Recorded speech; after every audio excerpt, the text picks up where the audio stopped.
Hello.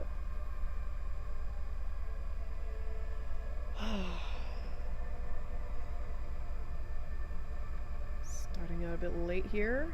I thought my mouse was broken, but it's working okay now. Bowl of guac and some tortilla chips. Hell yes. Many blessings to your guac and tortilla chips. That sounds delightful. Very delightful. I have to recenter myself now that I don't apparently don't have to go chase down a AA battery in my shit show of a house. It's like I'm moving in more every day, and yet every day this office gets messier and messier. It really is quite something to behold.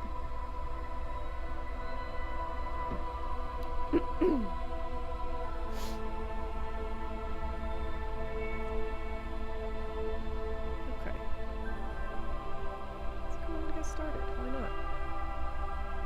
Why not?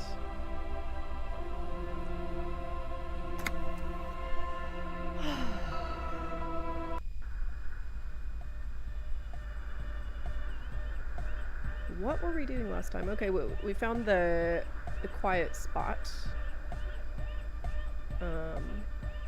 Let's talk to everybody in here. And good morning! Yeah! Harder car! Oh. Rendon tea for me. Very nice. Let the comfy commence. How you like it in the church? Yeah! Yeah! No disgrace! Bring it down to party place! The first page of the second chapter! Could it be? Maybe for him, you only have a chapter or two left in you. Last of the penultimate, more like. Are you a thought reader? No nation, but transnation! No war, but class war! So you're not a thought reader, you're a communist. He's not a communist. It's just something he likes to yell. He picked it up from a tape jockey at the Elysium.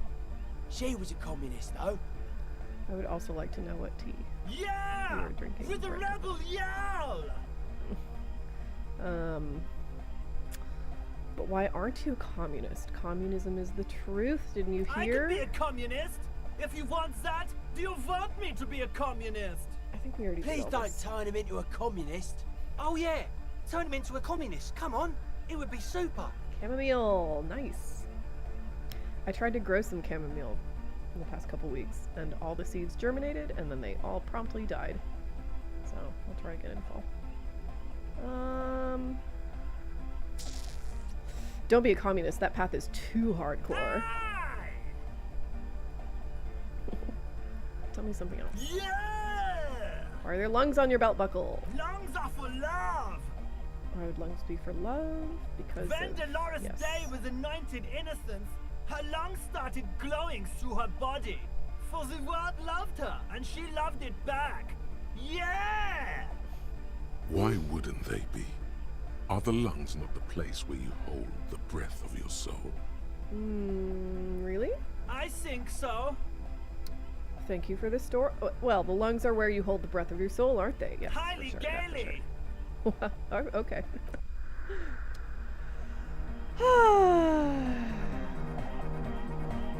What a day, what a time, what a week, what a month, what a exciting first quarter.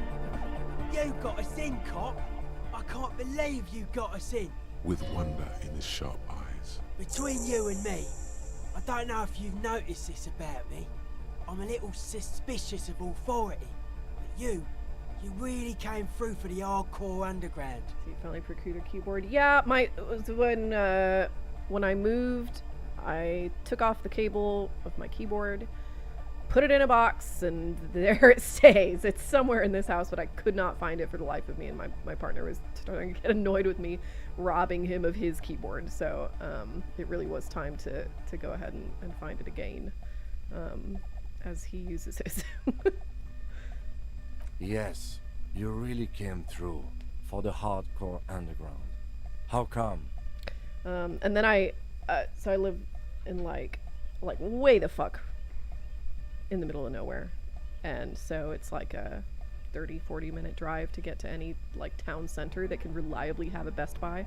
So I did it. I drove 40 minutes north, went to a Best Buy, bought a USB-C cable, came back, it didn't fucking fit. So I had to go track down the manufacturer of the keyboard and like actually buy a new cable from them. Andre is busy Stupid. cutting some slightly less lame, but still quite ungainly shapes on the church floor, sweating profusely. There should be no such thing as a proprietary piece of like I mean, listen, I'm not like a technophile in any way, but there shouldn't be you know, I'm gonna sound like an idiot when I say this because I don't know the proper terms for anything. There shouldn't be any such thing as a proprietary like cable fitting, you know. That shit pisses me off so much. Estelle using her contact mic to listen to a tree underwater.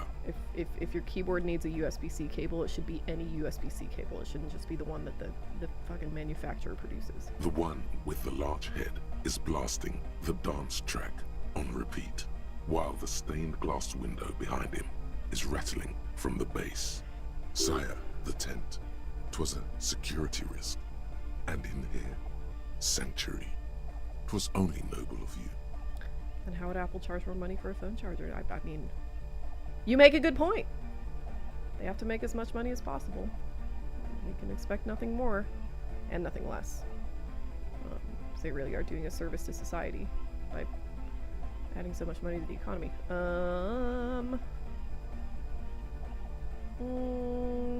Better here than in that tent. It wasn't safe. That seems like an answer Kim would appreciate. Okay. What he means is, you're right, actually. The tent was a safety hazard, and this place was deserted anyway. Noid, my friend, what do you think about the church? It's a miracle of carpentry. Dead bodies carved into total shapes. Now it can be something more. How old do you think this church is? Over 300 years? That's right. The first settlers built it, plus 6 more like it, on the coast here. Was one of the first things they did. Must have been really scared of something, but I understand. Alone on an uninhabited archipelago, forced to face themselves and nature. Pre-industrial quantities of solitude. The sea, perhaps something more fundamental. He means something paranatural. He must... I would want to build a safe place for myself and my own as well. Something more fundamental, you mean the sound anomaly? Maybe. Maybe they were unable to face the nature of the world, perishing. What style is this A church cop built in? who's into building critique. Okay then, this is folk DeLoreanism. Lawmongerer. It's a subset of early DeLorean architecture. What is DeLorean architecture like? Total. Everything between an ancient concrete cathedral and a glass cube is DeLoreanism. This is just an homespun version of it. Folksy stuff. Early mass production. They made thousands like this. Does that help you out? What would a DeLorean building look like? Like that woman there. Vertical, thin, white. A false image of grandeur. The source of the system is up there. You're at the bottom. They really dug that power vertical. Like to show off large and intricate structures. Arches, spires. Put you down with them. They were really into painting everything white too. Virginal shit, you know. Married shit. Virtue and tyranny. Had to crush some NYC pizza, pass the fuck out. Enjoy the stream. Glad you dropped in. 88 miles per hour. What do you mean by that? This church isn't painted white as far as I can tell. Stands to reason it used to be white on the outside before the sea wind took all the paint off. I'm glad you're here, El Primo, 6584. I can't remember if you've dropped into previous streams or if I'm just Year forgetting. after year, I do that a lot. flake Did a lot after lately. flake, whitewashed clean, then covered in green moss. Slowly peeled by the wind, your skin crawls from the sensation as you look around. What did you mean by dead bodies? Dead bodies are perennial plants. Oh. Sigma functions have left this place. It's a good thing we came along. The spiritual collapse has been Hearing total. DeLorean, gotcha. spiritual I class. saw some piglets suckling their dead mother. Ugh. Have you heard this one, Cop Man? After a short while, they shuddered and went away. Jesus. They had sensed that she could no longer see them, and that she wasn't like them anymore. What they loved in their mother weren't her body, but whatever it was that made her body live. Oof. End of quote. This is an high-quality carcass. The power of anodic beats and hard bass is needed to reanimate it. Ooh. Ooh. Okay. First, where's that quote A from? Sarais man who lived a long time ago, an ancient hardcore brother. What you're saying is you're not a big fan of the Innocentic A system? 3,000-year-old tyrannical regime of history, built and maintained by hundreds of generations of self-appointed intellectuals. It's false core. False core. What are your thoughts on the violent nature? I didn't see it. What is a violent nature? I don't think I've even heard of that. I'm looking it up right now.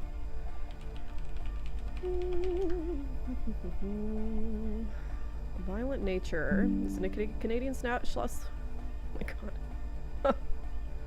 Okay. In a violent nature. Is that what you're talking about? In a violent nature? Yes. A 2024 Canadian slasher film written and directed by Chris Nash. Blah, blah, blah, blah. Ambient slasher follows a mute killer who that's accidentally resurrected from his caves. Interesting. Okay. Largely observed from the killer's perspective. Interesting. Okay, so I imagine this sort of like the gimmick or the innovation, I guess, would be the camera movement, the way the camera's behaving. Yeah, I can get behind that. That sounds The way interesting. he says it, I'd the not even heard force that in before. Fool's Core is invested with 20 kilotons of disgust. I watch fewer movies than most people expected me. Weirdly comfy. Interesting. We'll see. And you propose dance music will supplant this system? No. You guys said the Ecclesiastes were all about love and hardcore before, remember? And they were just trying to impress me. I knew the answer to that I question. only said unity. One word. Figures of authority always misquote you. Andre doesn't care about the Ecclesiastes. He just wants the operation to run smoothly. And Egg is a demi-beast. You shouldn't listen to what people say. You should listen to what they are. And you propose dance music will supplant this system? Anodic dance music. Regular dance music wasn't hard enough. And yes, I do. How do you like the glass one? I don't. Fuck her giving me the evil eye.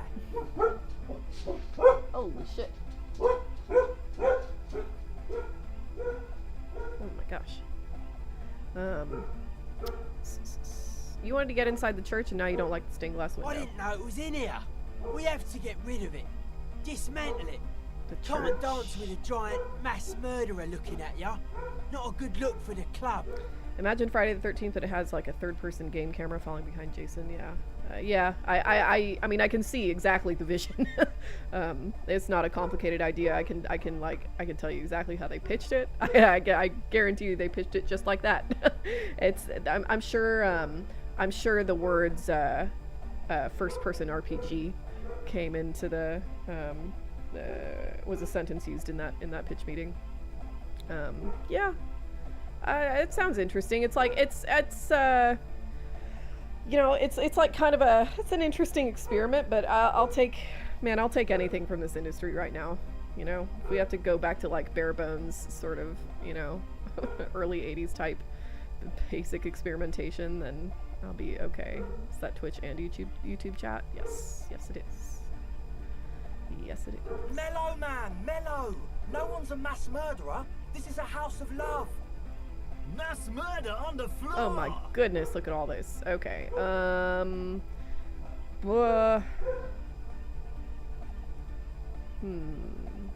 Would you say she was, human? I like this question, Cop Man. She did not live the life of a human. She lived like someone who's playing a game. The life of an operator. I gotta do like a really deep dive into slasher, not just slasher tropes, but like slasher culture in movies, in horror movies. They like obviously really had a moment in the 70s and 80s, but to be honest, I'm not sure they really work the same way anymore. They're very of their time. I'm in the middle of a pretty fat Final Destination video right now, and I kind of feel as if Final Destination was sort of like the final sort of last incarnation of slasher movies. Like it's like that's the culmination of what a slasher movie can be, is just like is just death in a sort of miasma around you that stalks you by both being there and not being there all the time at the same time, because that's basically what slashers do. And it kind of seems to me like slashers were it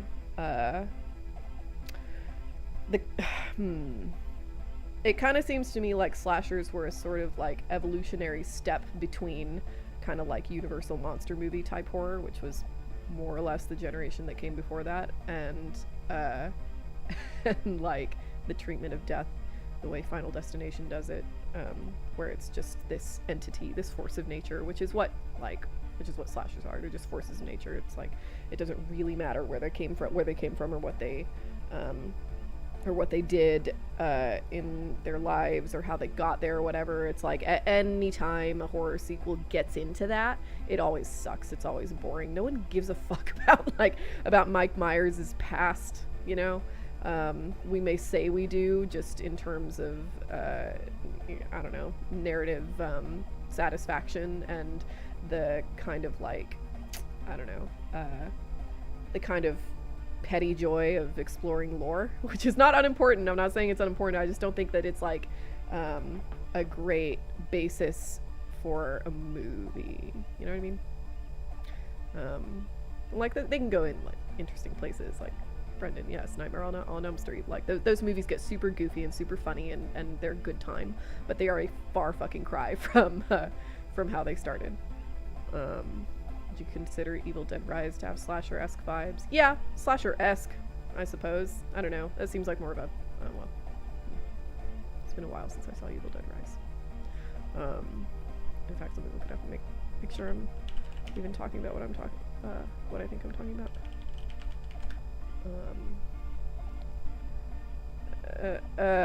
Oh, yeah, no, I didn't see it. Never fucking mind.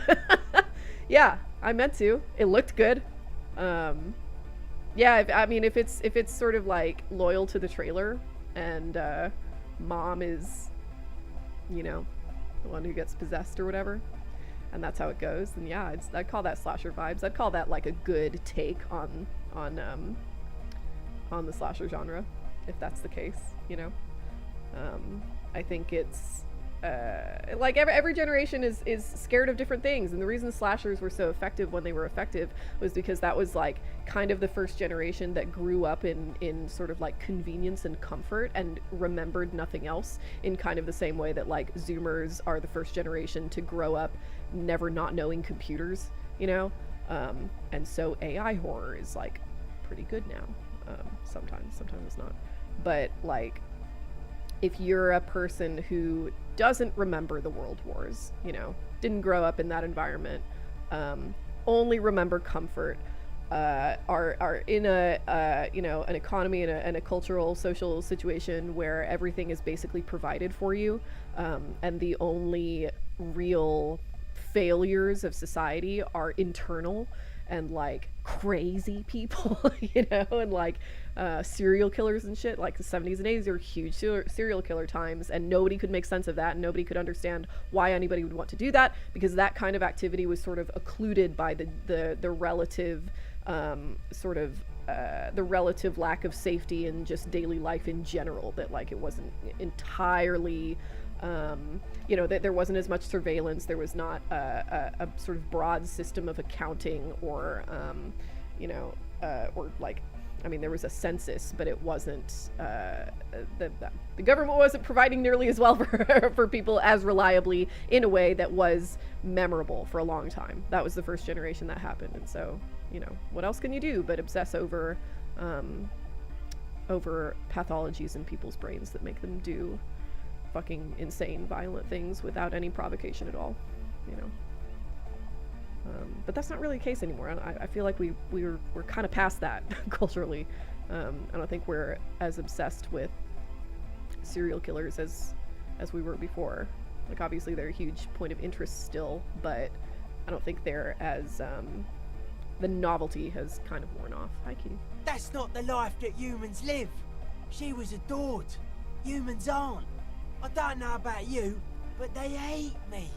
And they do not think I'm innocent or some shit like that. She was a player. She played us all. It's just a game to her. Yes. This speed freak does not quite understand the sudden escalation of emotion in that argument, but he agrees nonetheless. Done talking about her. I don't want to think about her anymore. No, I do feel like there is something terrifying about her. There is. Go down there. She is a party repellent and must be taken down before we can begin partying in here.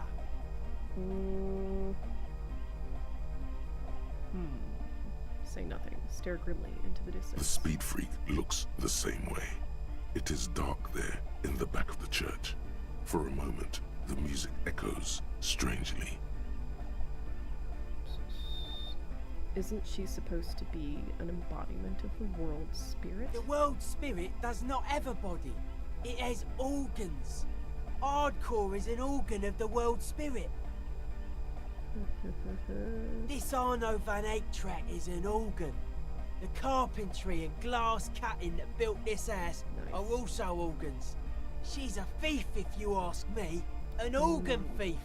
All innocences are. Ooh, I kind of love that. Yes. I dig this. Noid and I see eye to eye, I think. Everything is an organ. Yes. Qualia.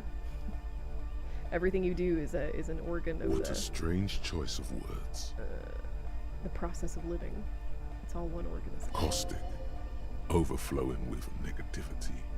This guy just best timeline Russell Brand. Fuck that guy. That can't be healthy. What's Yes, happening I think here? I dare say Why do he you is, keep yes. coming back to this window? I don't know. Well, you shouldn't. You shouldn't come back to this anymore. Stop talking about it, please. Yeah. How are you settling in? Hard to say, cop man. Signs in here are distinctly wild. Gonna take a while before everything's properly synced. I did get to talk to the crab man though. Oh, Tiago. Anyway, he's been giving me kind of a psychic rundown of this place. Cute. Dude's seen some crazy shit, but he's actually a lot like us. What do you The mean? man picks up on stuff, and he knows a lot about the church. I got a lot to learn from him. Good thing you didn't squash him. What did Tiago tell you about the church? The crabman's been lurking here for a while. He's experienced things that give off bad signs. As far as we can tell, the Ubies built this place about 320 years ago as a sarcophagus. What's it for? Encasement, confinement, of something they were afraid of. Something new and unheard of on the Isla. Huh. I think that's what the crabman is experiencing when he climbs around upstairs. Like, this is some old world shit the Ubies had heard about. I thought the best way to deal with it was to build a church, surrounding it, to contain it. Contain what exactly? I don't know. And it's not something they properly understood either, what it does. But it's what this Sona person is looking for, and trying to measure. It'll be fruitless though. She won't be able to measure it. People like that always want to measure everything. All those things they really can't. The wood creaks as a gale blows by. Outside, dust particles fall through the darkness, settling down on the age-bleached floorboards. The structure does not feel particularly durable. It's interesting to see all this news on dire wolves, like they didn't just bring into a more fucked situation. Yeah, I'm honestly not sure what to think about that. It's like it's just such it's such gimmick science I don't know. That's what it strikes me as, where it's like, these are not dire wolves, first of all, you know? It just kind of seems like they're creatures that have a sort of superficial genetic similarity to dire wolves. My understanding is that dire wolves weren't even wolves. It's like their closest relative is jackals, and so to make them from wolf DNA is like already weird. And also, it's like, it's like a biomedical company that did it, right? It certainly wasn't like any kind of publicly funded I don't know, genetics researcher or anything. I guess that's the only kind of science we can get anymore. Forever and ever is all just gonna be goofiness. Just goofy science that makes headlines. That's all Americans can make now. This building seems less than structurally sound. I mean, I don't know. It's like, you know, I never want to like shit on science of any kind or whatever. It's like, you know, they're maybe in the process of trying to bring back dire wolves or woolly mammoths or whatever. Like, yeah, maybe there will be some interesting discoveries that'll lead to some kind of importance down the road. But like, it's like everything else that's produced, you know, in any kind of capitalist, I don't know, intellectual chain of events where it's like, oh, we can only do things that people get like hype about for 2 minutes and then forget. We can't do anything that's long term or interested in things down the road, or interested in things that are like truly groundbreaking or truly experimental, because those don't make money. Those don't make headlines. Those don't bring attention to those don't like build your reputation the way we need in order to attract funding. It fucking sucks. Pretty sure since they're based in Texas, they're gonna start making animal hybrids for hunting. I hadn't thought of that. Maybe, I don't know. I honestly don't know how much of a market there is for that. I guess if they made some like super impressive animal, if they could reliably produce woolly mammoths, yeah, absolutely. They'd make enough for hunting ranches to stock or whatever. But I have to think that is just outrageously, prohibitively expensive. You know, even for like smaller species. That's my take. This building seems less than structurally sound. No, it's pretty fucking unsound if you ask me. They should have built a club for anodic music around it instead. Anodic music will definitely contain whatever we're dealing with. And if it can't, well... What makes you think Suna's gonna fail? Seems to be the trend around here, doesn't it? You can't measure shit like this. It's not like substance. Well, if it's without substance, I guess there's nothing to worry about. Maybe you can figure things out, cop man. I think we got on a good level here. The signs are syncing up well. You just said it'd take forever to sync up the... Whatever. Why are you so suspicious about everything? Suspicious people are esoteric people. We don't go around spilling everything to Johnny Law. They don't call me Noid for nothing. It took us setting out for this whole enterprise to get our signs synced. Bring back velociraptors and only hunt wild invasive hogs. Yes. What fun. I'm sure the velociraptors wouldn't destroy anything else. No unintended consequences there. It's short for paranoid. What are you suspicious of? It'd be easier to list stuff I'm not suspicious of. I'm not suspicious of sound and colour.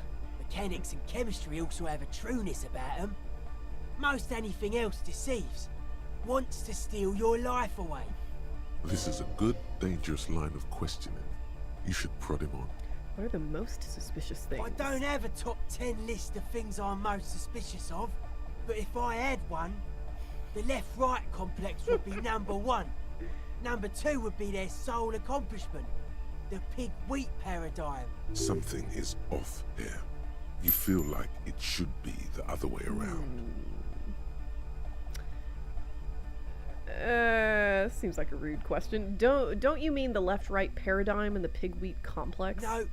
Okay. Politics is an inert complex of daily corruption and inane think pieces. The real paradigm is economic, and it concerns pig and wheat. This is where the innovation happens. It's only a theory, but I suspect they're breeding a pig-wheat hybrid. Probably in Grad. Tell me more about the left-right I business. prefer not to. Both ask the wrong questions. Any spark of light from either one is accidental. Their combined movement's only concern is producing enough pig and wheat for everyone. The end goal of humanity. The original mistake was assuming that words have more being than bodies. That's what led us astray. Far from our true lives, but we may yet find a way back. Bars. I think that connected with me more than any other line in this game so far. Whatever this true life is, you feel it's the real centerpiece of this mythology. What's suspicious about the production of pork and wheat? It's our only shit. We should make better use of not being animals or cereal grain ourselves. Twoo. What's bad about cereal grain? Having enough food could be precursor for greater things. Not the greater things. Yes, having food is means to an end, but the left never talks about the end, only the means. Caps are likewise suckers, constantly sleepless in worry. True. Oh, isn't it funny how led astray we are from just like a happy, fulfilled life from greater things? We're so seduced by the idea that we could do or be or see something like ontologically great things. It's like kind of the curse of consciousness, I think. Well, that was certainly stimulating. I want to ask you about something else now. His eyes flicker. It's like people like Elon, like Elon is a guy who's, you know, and all the tech bros really is just like a sort of tech bro condition to be absolutely terrified of your humanity. Like the idea that you are simply nothing more than you are, which is a human body with human feelings and human experiences, is so unacceptable to those people. And it's unacceptable, and it's not just for them, unacceptable for them, right? It's unacceptable for everybody. It's nobody can be satisfied with who they are and what they are, because anybody being satisfied with who they are and what they are is just an existential threat to the possibility that there are these great things to accomplish and to be. They just hollow themselves out until they're just vacuous shells that used to resemble life. You mentioned true life. What would that be like? The life is true if it's free from fear, an internal division among oneself. In others, mankind has seeds of greatness in it. A germinal will come, a return to trueness. It will be hardcore. Hardcore. Billionaires desperate to live forever is such a thing. It's, yeah. And it's like, why? I mean, not like why live forever, but why live forever if you're so dissatisfied with how things are? You know? If you hate life so much, then why do you want to live forever? What do you think will be accomplished? What do you think is going to be accomplished in the slow expanse of time that simply can't be done within the normal human lifespan among a bunch of other humans also living a life that you can be a part of? It doesn't make any fucking sense to me. It's like these people have never seen a single vampire story, you know? Like, living forever is bad. Like, if you think logistically through, you know, the process of living forever and the experience of living forever, it's not good. Like, it's not an enjoyable time. They tried to reach diamond rank but live in bronze. Yeah. I mean, it's, yeah, remember when rich people tried to cross continents? Yeah, I mean, it's, I guess that's the colonial story, I suppose.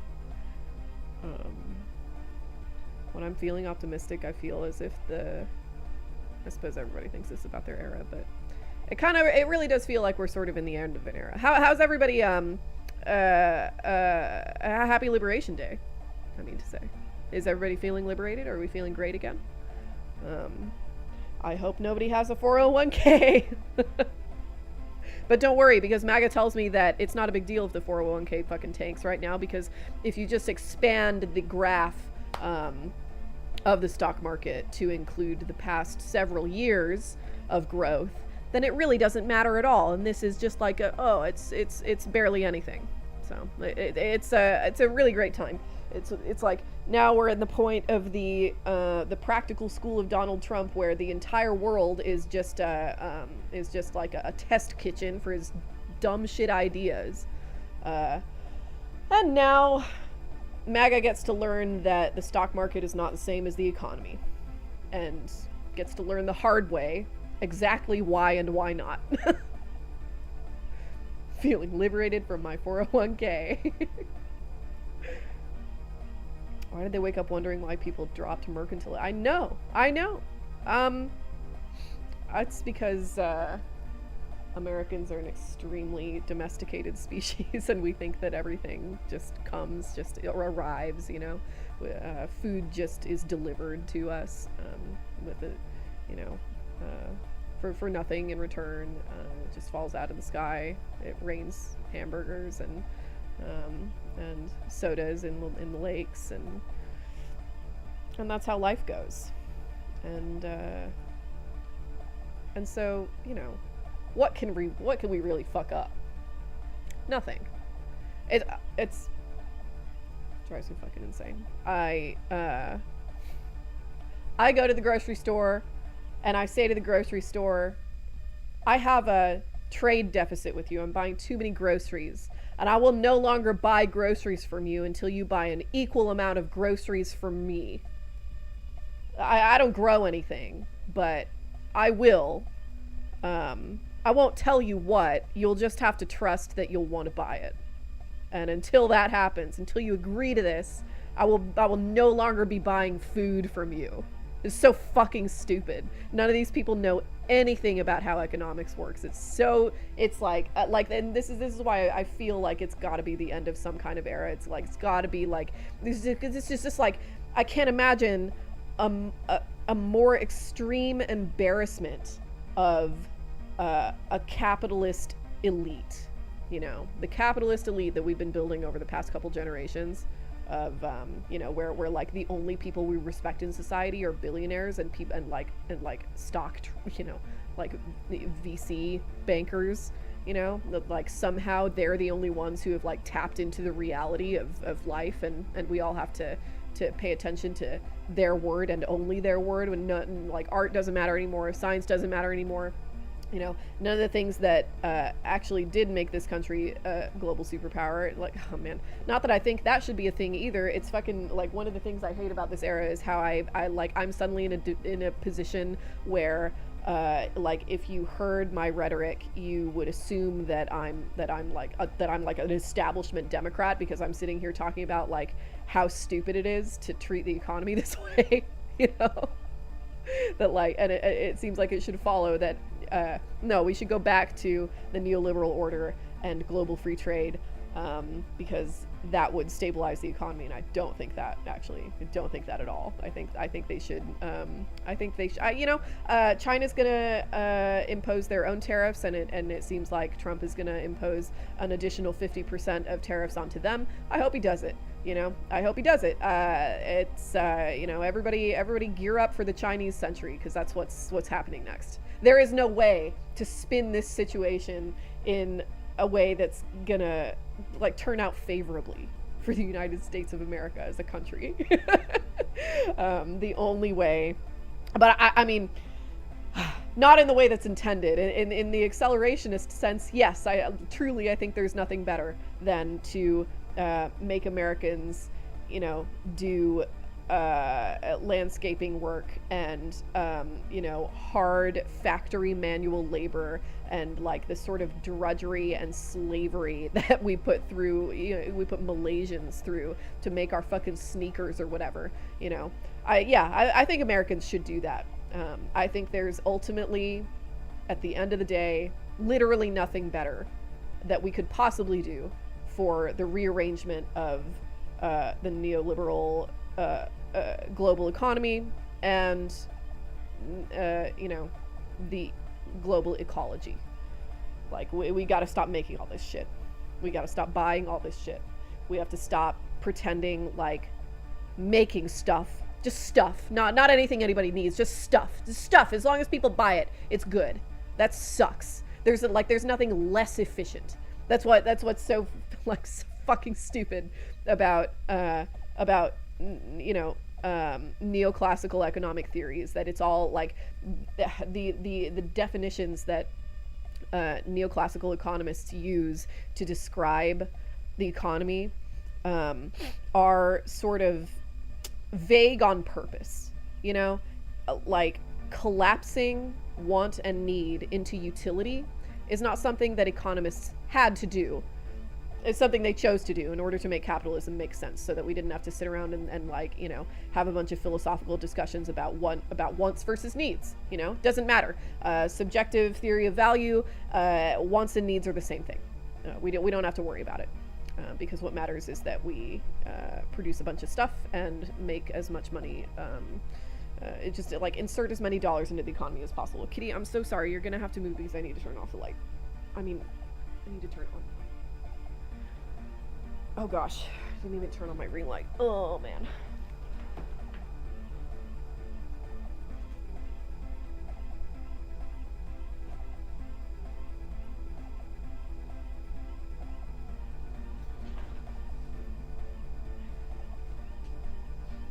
Why didn't anybody tell me it was so fucking dark in here? And efficiency is another one, like the idea that like things like efficiency and even the market itself can be just like the definition of those words can just be sort of expanded and contracted post hoc in whatever way you need to make your argument make sense. Like, there's nothing efficient about capitalism. There's nothing efficient about producing all this shit that nobody needs. It's such an insane thing to do, you know? There's nothing efficient about it. So, like, I have to, it's like, I feel like this situation is so absurd, you know? It's so cartoonish. It's such a caricature that it's like, if this doesn't, like, at least put a serious dent in capitalism as an ideology, if it doesn't at least unlock the door, that we only have to walk through in order to, you know, figure our shit out and make a system that actually works for everybody and provides everybody with the things that they need, and not just the things that they, you know, sort of that they like want minute to minute. Like, if this doesn't do it, then nothing will. Truly.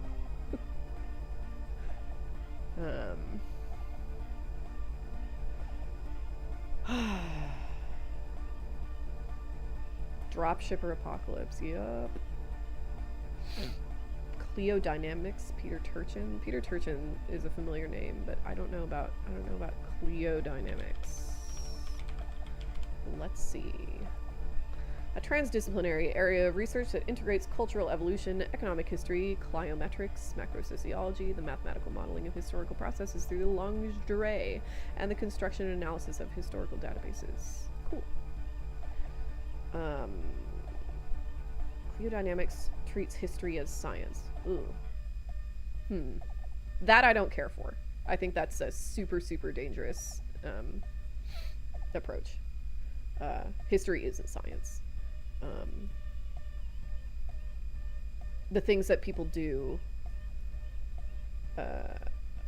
culturally, I don't know. I don't know. It seems like the mathematical modeling of historical dynamics. Yeah, that the problem with mathematical modeling of any kind of any kind of humanistic structures that you have to like constantly reaffirm in yourself the point of doing this, and not just like offload your critical processes onto the mathematical model. Like I think too often people assume that if something is computable, then it's like has like fundamentally truer than if we didn't compute it, which is obviously untrue, you know. This kind of mathematical modeling and trying to find like, you know, big patterns in history or whatever is like the kind of thing that Jared Diamond does a lot, you know, and that super pisses me off. The sort of, you know, quote unquote sociological research that looks for similarities or patterns in completely different situations, and when they find those similarities or patterns, they like cling onto it and just completely fucking ignore any variable in those situations that might like complicate the sort of like basic argument they're trying to make with these, you know, with these comparisons. It's kind of like the last time I was on stream, I talked about like how really if you actually sit down and study it, gosh, my nose is so red today, what the fuck. No one. I got a little sunburned outside, I think. If you really sit down and study it, like there's barely any similarity between our modern governmental systems and ancient Greece or the Roman Republic.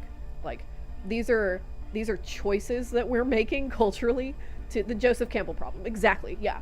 These are choices that we're that we're making to see ourselves in previous situations. That you know, as far as we know, are not the case at all. Like that, like, you know, the other problem with taking an approach like this, and like again, like it's integrating cultural evolution, economic history, and climametrics, and macro sociology, and like that's not a bad idea. But like I really don't like this this habit academics have had in the past, like since the year 2000, basically, to apply math to everything and pretend that makes it any truer, you know.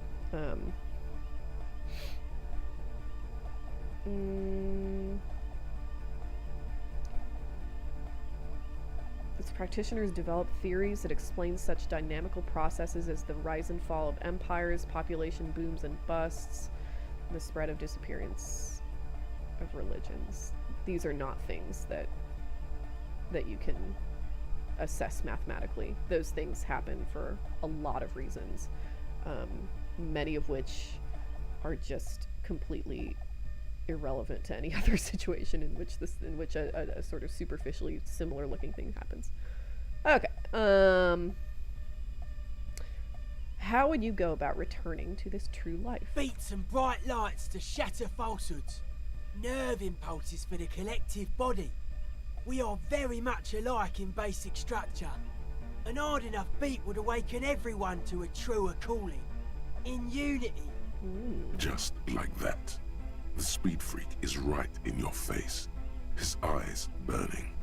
His comrades look on worriedly. The young man is dead serious about this. Rejection of the right-left axis. Emphasis on unity. Appreciation of some primordial mode of being.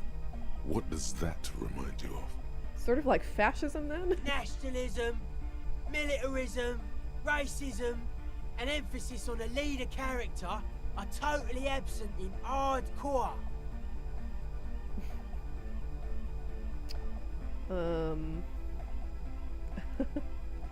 I really want to pick this one, but I'm afraid it will, like, you know, nudge my character into a direction that I don't want to take.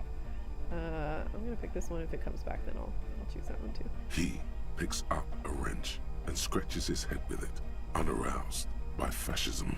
You didn't waste my time on the Cleodynamics question. It was a good question. Very, very much worth pursuing. If it hadn't been, I wouldn't have bothered. You keep mentioning hardcore. What does it mean to you? Utmost dedication. Thoughts from the spinal cord. It's a potent superlative as well. Not true. What's not true? Hello, Hampton. The term also signifies certain varieties of pornography that depict penetration, just so you know. Egghead usually has a better concept of the hardcore. He just really likes saying hardcore. Hardcore! Currently busy with the task of making a presentation for school. Oh, so it goes. It'll be over soon. You're almost at the end of the semester. I assume semesters in Mexico work the same as they do here. Maybe I'm wrong. Maybe they don't at all. The term hardcore also denotes a strain of pornography that depicts penetration. Did you know that? That's a pretty hardcore coincidence, don't you think? Yeah! So you're advocating a noise-based society. Many non-Occidental cultures share a beat at their heart. True. Thus, they are closer to true hardcore life. There's just never been enough of them, and they had to rely on some extremely basic percussion. Oh shit, that's true. I mean, yeah, this is kind of like what I'm. It's like if you're an anthropologist, or if you're if you're a cliodynamicist, then what do you do about like assessing the downfall of a society? Downfall, like even that term is like ideologically loaded. You know, it's like. Kind of the problem with approaches like this is that like math itself has an ideology. Like it is a very sort of like ends justified kind of system. Other societies have approached math differently. Yes, they're like 1 is the number 1, and like 1 + 1 = 2 or whatever, but like the way that math is used is not objective at all. There's very little that's objective about math, because all of it is affected by the purposes with which we use it. So like it's like how do you assess the societal structure in a scientific way of a community that communicates through kipu knots, or drum languages. Like these are just like fundamentally different. It's like a lot of sort of like dilettante amateur historians or sociologists or anthropologists in academia who aren't actually trained in those disciplines at all, just kind of take as an assumption the nonsense of like cultural evolution. It makes no sense. I talked about this on stream last time too. It makes no sense to talk about cultures as occupying different standards of evolution. Primitive culture, like there's no such thing as a primitive culture that exists right now. If a culture exists, it's by definition modern. It's affected by modern dynamics. It's affected by modern politics. It's certainly affected by modern states. So like to look at like, I don't know, hunter-gatherer tribes in South America, and think of that as representational of a primitive, like an earlier step in social evolution is fucking stupid. It doesn't make any fucking sense.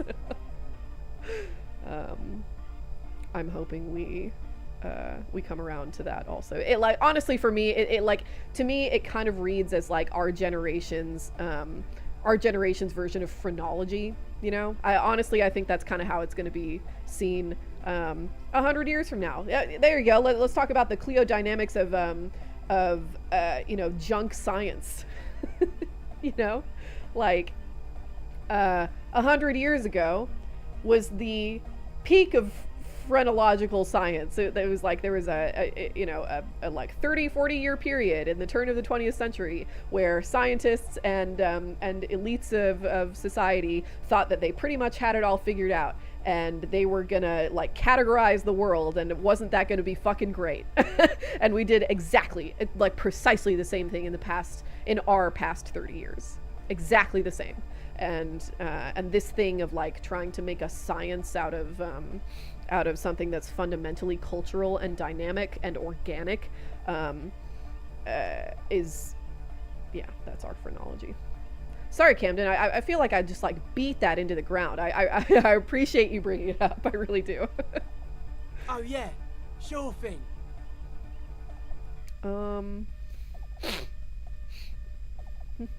What's with the clothes? They're hardcore.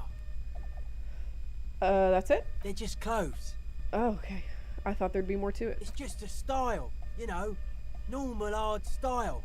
Anyone can wear it. No, okay. This is a white check. You may retry it. Let's try it. Aggressive, Yeah, okay. Well, they cannot be monotonous, winners. but also somehow sacrum, primitive, yet futuristic, like a machine man. Nothing exists but the here and now. All are one purpose. All you've managed is a list. The parts don't form a whole. Take care, Noid.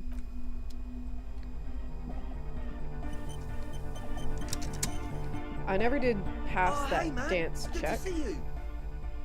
Dance fever incoming. This will be my save scum of the evening. I've been meaning to ask you, what's with the hair? So we'll come back and do that last It's check to express my individuality. later on. Is that a bald spot? It's hard to tell for sure with the fused together spikes, but it looks like he's balding. Is it important for you to be an individual? We had this conversation last time too. Of course it is. Otherwise, I'd just be another poor guy with no education and no money. General issue, man. Now I'm all that, and I have radical spikes. Fair enough. Maybe it was a bad idea. Anyway, Don't be love seeing my biases and missed. Good. goodbye, officer. Yeah, it's never my intention to like, you know, get on people's case for asking questions. I enjoy arguing. I enjoy talking about things that I like, intellectual, I don't know, ideas that I like and or dislike. It's both the same to me. If I like, you know, if I like disagree or, you know, attack an idea, I hope people understand that it is genuinely coming from a place of respect. I consider it a form of respect to, you know, take the ideas that people put more seriously. Yes, what is it? You gotta fix the beat to make the dance check better. Oh yeah, I do remember that. Nothing. Nothing at all. Did we ever? Good morning. Oh my god, we've been here an hour and we still haven't gotten out of the fucking church. Goodbye, Egghead. I tried to fix the beat and I don't honestly remember what happened. Oh, I need to go find the... Yes, I need to go find the tape. Let's do that today. Today for sure. Oh, look at this. Look at all these tasks that I have. It's like my own to-do list. It's like you start on Monday and you're like, it's not a big deal. I can do that tomorrow. But then tomorrow has its own tasks. And then the next day has its own tasks. And then, uh-oh. It's been 4 months and you haven't made a video. I'm nearing the end of dissertation research though, so I have been doing something.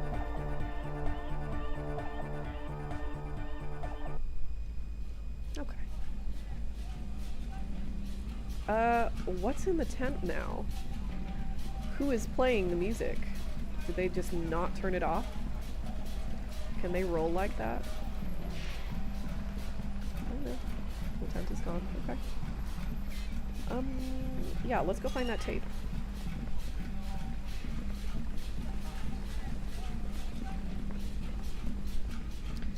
New dynamic sounds like trying to exert some sort of control over what can't be controlled. It's like trying any alternative treatment when you can't afford healthcare.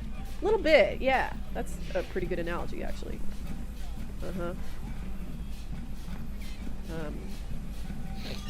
Which I think it has in common with something like phrenology, where it's like, oh, well, you know, here's what we want to find out about people. This seems like a reasonable approach to take, but it's like, because the people who begin... An old door, worn by elements, guards the depot. The wind has blown a sand dune in front of it. The door hasn't been opened in a long while. You see a handle. But because the people who come up with those sorts of approaches are so invested in the success of those approaches and have such faith in them, then like that's what really kills it. Like they're not it's like they won't allow themselves to be in a position to admit that they're wrong, which is itself like a cultural position to be in. It's like, yes, that's faith. That is there's a kind of faith that you have to have in anything in order to take it too far, you know, like the way that venture capitalists treat the stock market and the economy, and the way that Elon Musk treats, I don't know, computing and rocketry, like those are matters of faith. They are matters of religion. One of my sources, I think his name is Robert McChesney. I should know this because he's at my university. Calls it market theology, which is, hell yeah, that's a great term. Big cybernetics stan. I feel like that might be the fundamental error in Western culture, having to categorize everything. Yeah, you know what, Camden? If you haven't read it, you, I think, would like a book called, I think it's called The Restless Clock.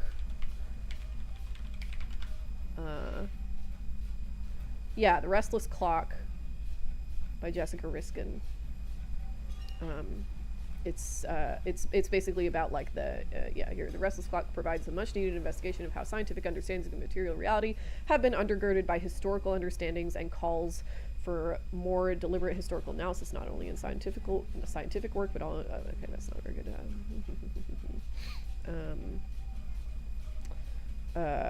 Okay, this is better. A detailed discussion of the interaction of theories of passive and active mechanism over a period of more than 300 years. It's basically like a intellectual and ideological history of cybernetics. It's super, super good. Could this structure have been used to take the shot? From here to the whirling, I can't see how. The church is in the way.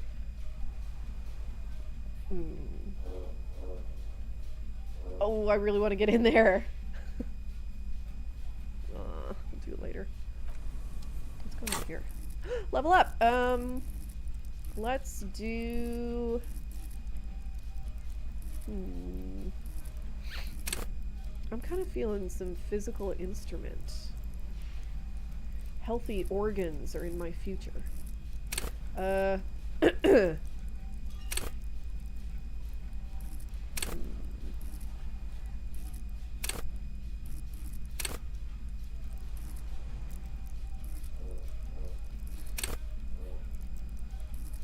Yeah, let's do physical instrument.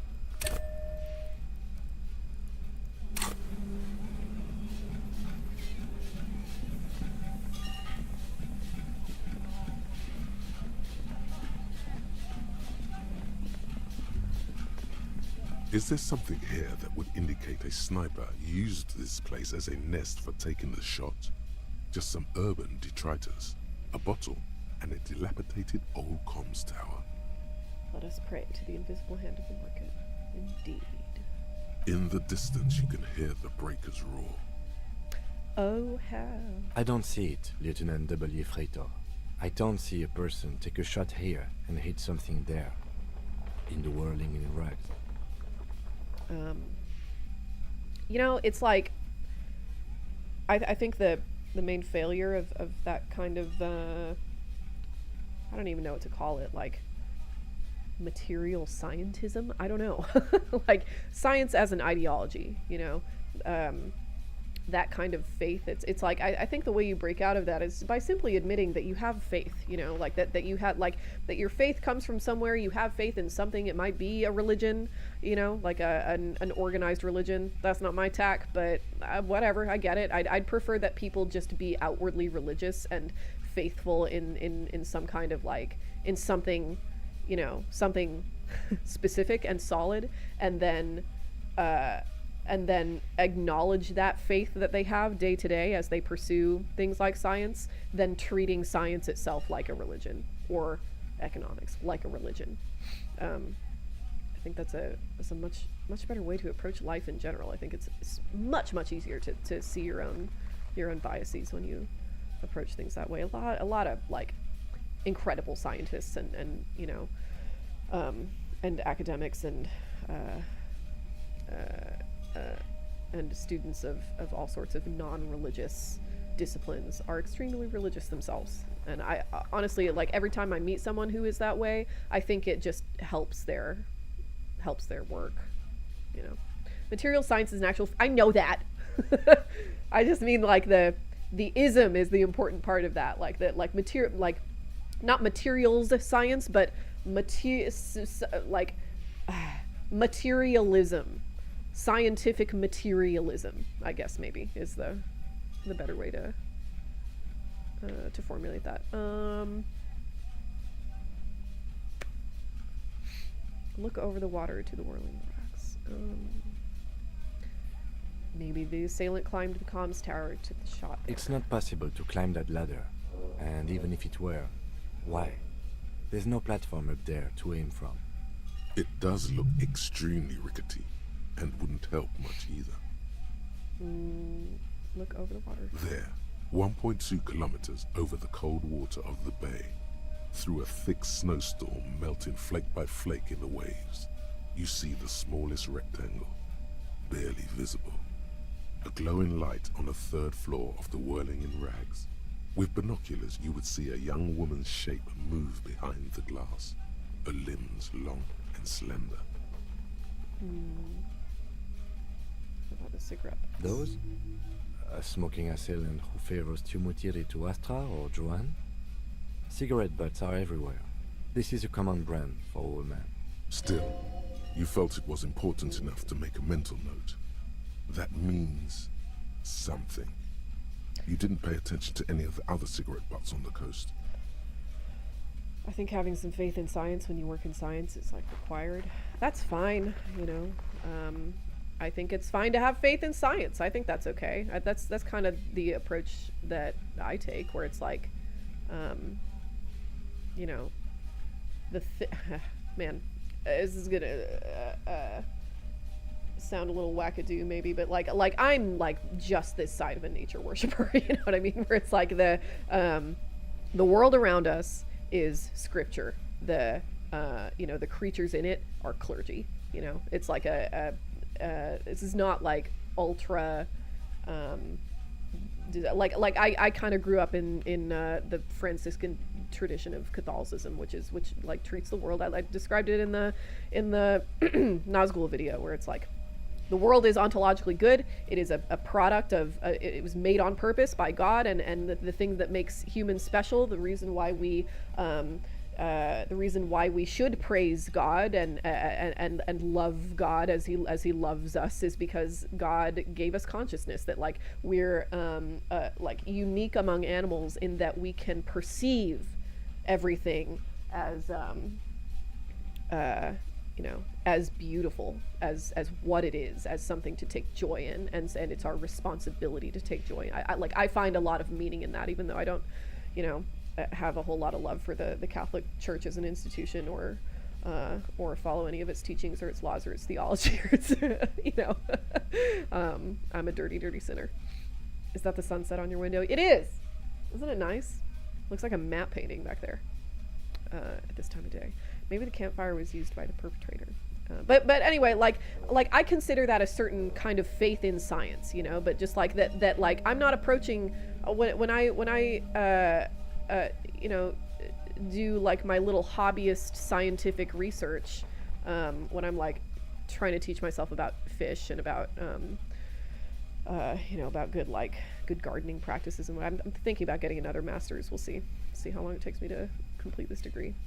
But like I'm having faith that I don't know, it's hard to say. I guess it comes down to definitions. Like I suppose in that case my faith is not in science itself. It's like I trust that the science is saying something true. It's just my responsibility to figure out what that means. Truth and meaning are different things, you know.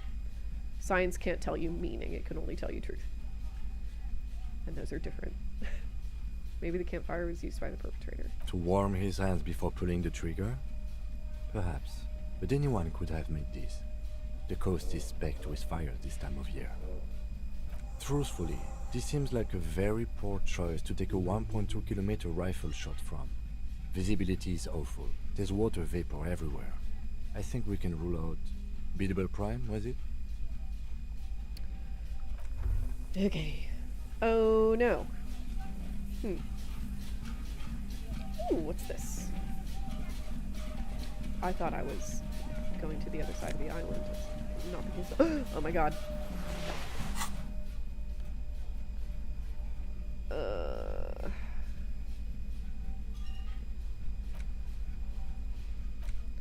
The light springtime scarf smells like men's cologne mixed with cheap laundry detergent. Someone must have left it behind, probably from a date. Where if you want to delude yourself that spring has arrived. +1 shivers. -2 physical instrument allergies. I do not think this scarf will look terribly good on me. Let's try taking off the jacket and then, oh my god, I forgot I was wearing that shirt. Let's put this back on. No, let's put this on. Let's see how that... Oh.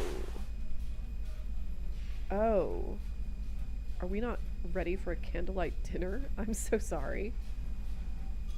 Do I look good for a change? Oh.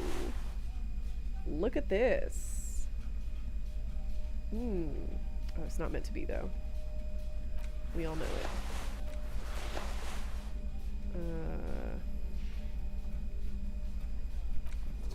Okay.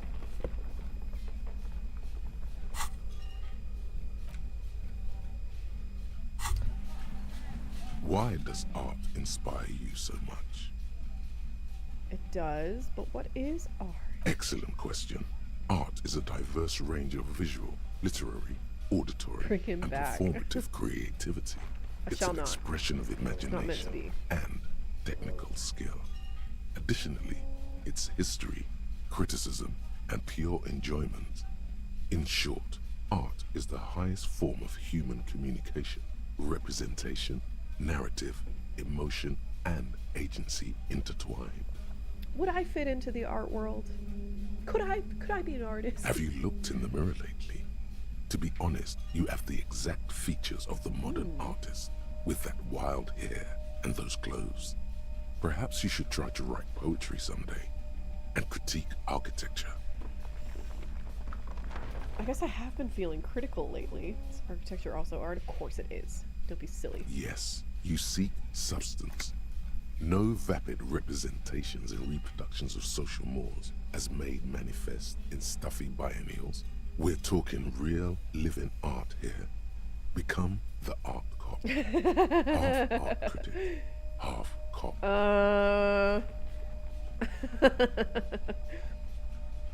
I don't know about this. Don't I have to be 100% cop to get the case finished and all that? Do my Quit job being or so whatever? indecisive. What are you going for here? Some kind of indecisive and camp aesthetic now? Strike a bold shape here. Go art or go home. Should I be art cop? What? How are we doing here? I've already got superstar cop happening. I could forget that though, I suppose. But what a waste of time, you know? I suppose you can't be superstar art cop. You gotta be one or the other. Surely, right? Oh no, I cannot risk another capo diversion at this point. Go away. Bravo. Continue. Then, the mediocre and vulgar epigones of the world. So what if everything is incomprehensibly shit and you can see it? Take no responsibility. This was a good call. That guy probably thinks forensics is autism too.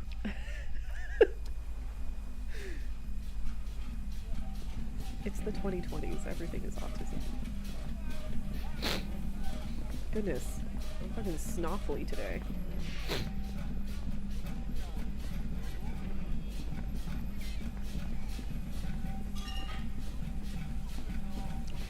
Where am I? Kim is losing his patience? No! I hope you're just saying that. You didn't see something I missed. The entire game for the past like 6 weeks has been devoted to trying to get Kim to like me again. Because I got a notification that he deeply dislikes me because I gave drugs to some kid or whatever. Fucking square.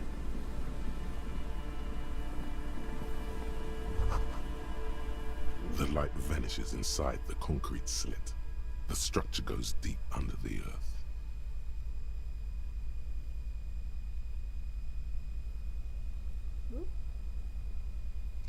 I think my fella just came home. That's nice. Kim, any idea what's down No there? idea. Could be connected to one of the buildings around here. Think we might find Ruby down there? We might find her down somewhere. There's an old storm drain system beneath Martinez that's mostly collapsed. Revachol sewage system has been built and rebuilt 4 or 5 times now. How's the YouTube chat going? You tell me. Go on over there and check it out. I've got both chats in front of me right now. In conclusion, she could be under any building. That is the delights of Restream, but not in there. I hope not. Yell ho! Into the slit. There's no echo and no answer. It's in there. Maybe it's just a storm drain for the sewer. Okay. Nothing more to see here. No notification from YouTube for the live. Have you followed the new channel? The new streaming channel? The Morbid Noob? You want to follow over there. Press the bell on that one. Then you will get notifications. Guarantee you that's what happened. Yep.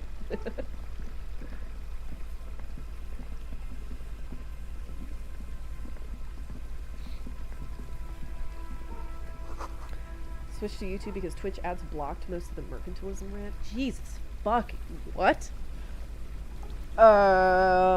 That's deeply disturbing news. Somehow I assumed that when Twitch did ads, it would just pause the stream. I didn't realize it just like fucked the stream up. That fucking sucks. I don't like that at all. I don't know what to do about it. Furthermore,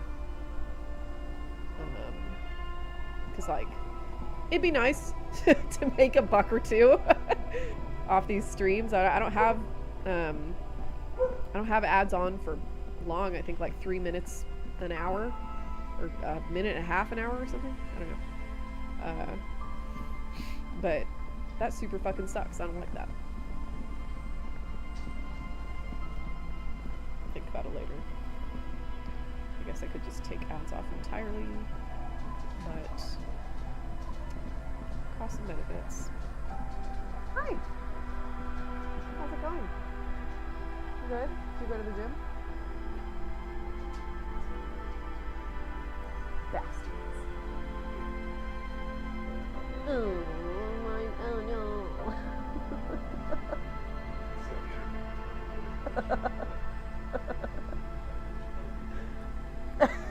He won't be surprised. He'll consider it a sign of respect.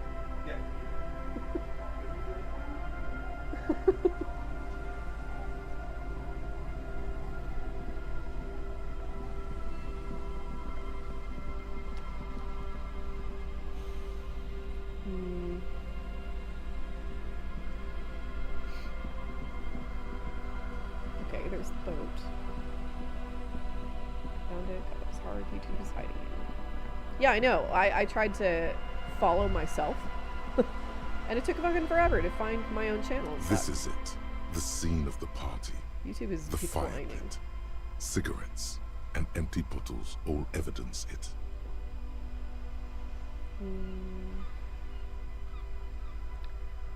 Don't you mean the scene of the crime? Not as such. I'm talking about what came after the party scene. Sure does look like folks partied here. Looks like they were here a while, judging from all the bottles. The sunken motor carriage provided them a focal point, like a goose ice sculpture or a chocolate fountain. Hey Kim, looks like we've got a couple of party goers here. Looks like it. Looks like they had a great time laughing here. This is some kind of this is some kind of theater to them, a circus production by a great clown. Hey, let's keep moving, detective. Somehow, he doesn't want to dwell on it.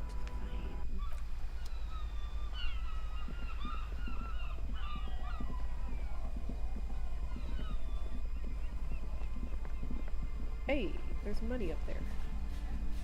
Money, money, money.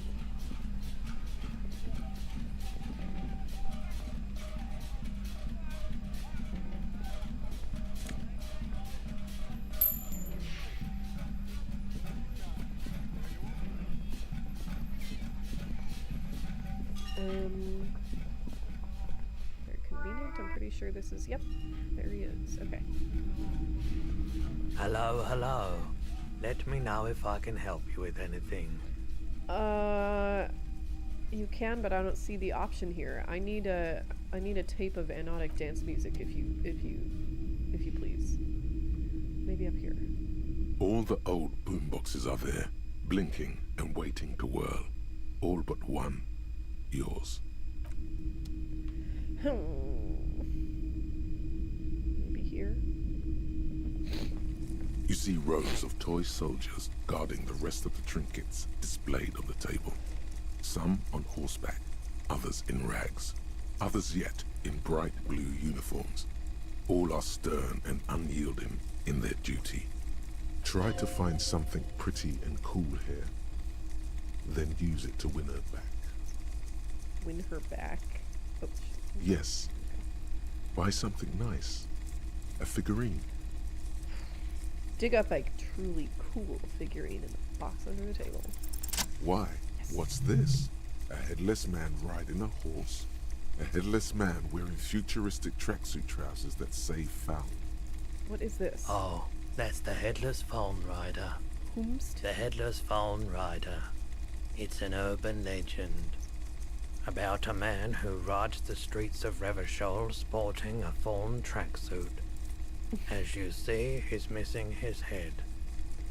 You're looking for a tape that's on a tree on the other side of the road? I'm so glad you told me. I was trying to 50 find out. cents. Bargain price. I'll throw in the tiny cap too. I think he's looking for it, or something. That part of the story has many interpretations. He lost his cap when he lost his head. Perhaps he's looking for the head. Let's take it. Did I mention that this figurine is supposed to be lucky? Always carry it with you. I will.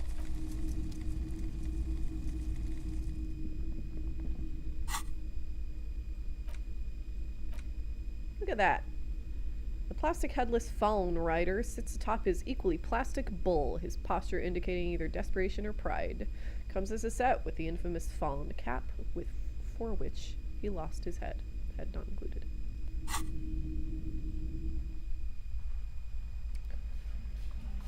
Thoughts on... God, who? I don't even want to begin to try to say that name. Cat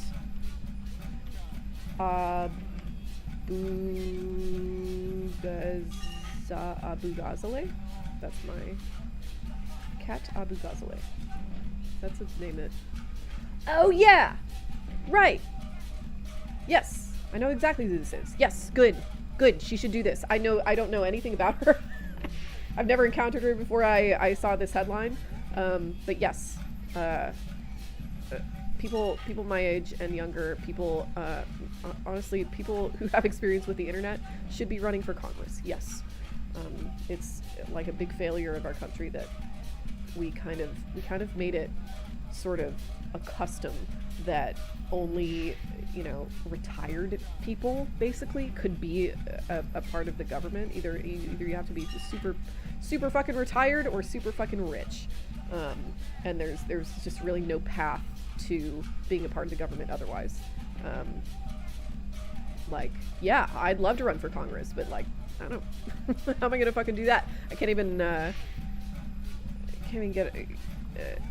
get a decent upload schedule going, No, I am not the right person to run for Congress, but I have thought very heavily. Oh my god, my mouse is wigging out again. I have thought about being a campaign strategist. I think I'd be pretty good at that job. That is one of the positions that my degree qualifies me for, so I think it'd be, I'll likely apply to such positions and go do PR strategy for people like Kat. New Zealand, we have people in their mid-20s as major MPs. Could be us. Not in the United States of America, a land of freedom.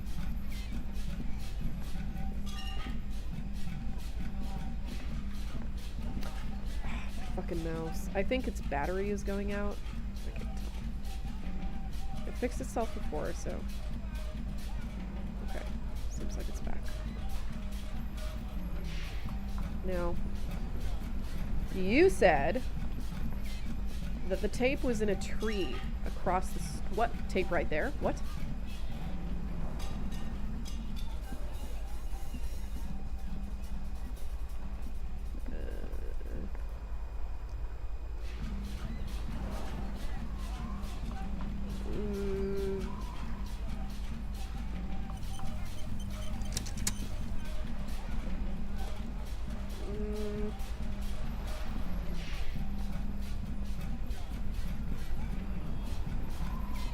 I'm trying really hard with my eyeballs to see where the tape is. There's no tree behind Solang. This is Solang, isn't it? Right? Everything's still cool here, officer. I hate it when this happens. It's so embarrassing.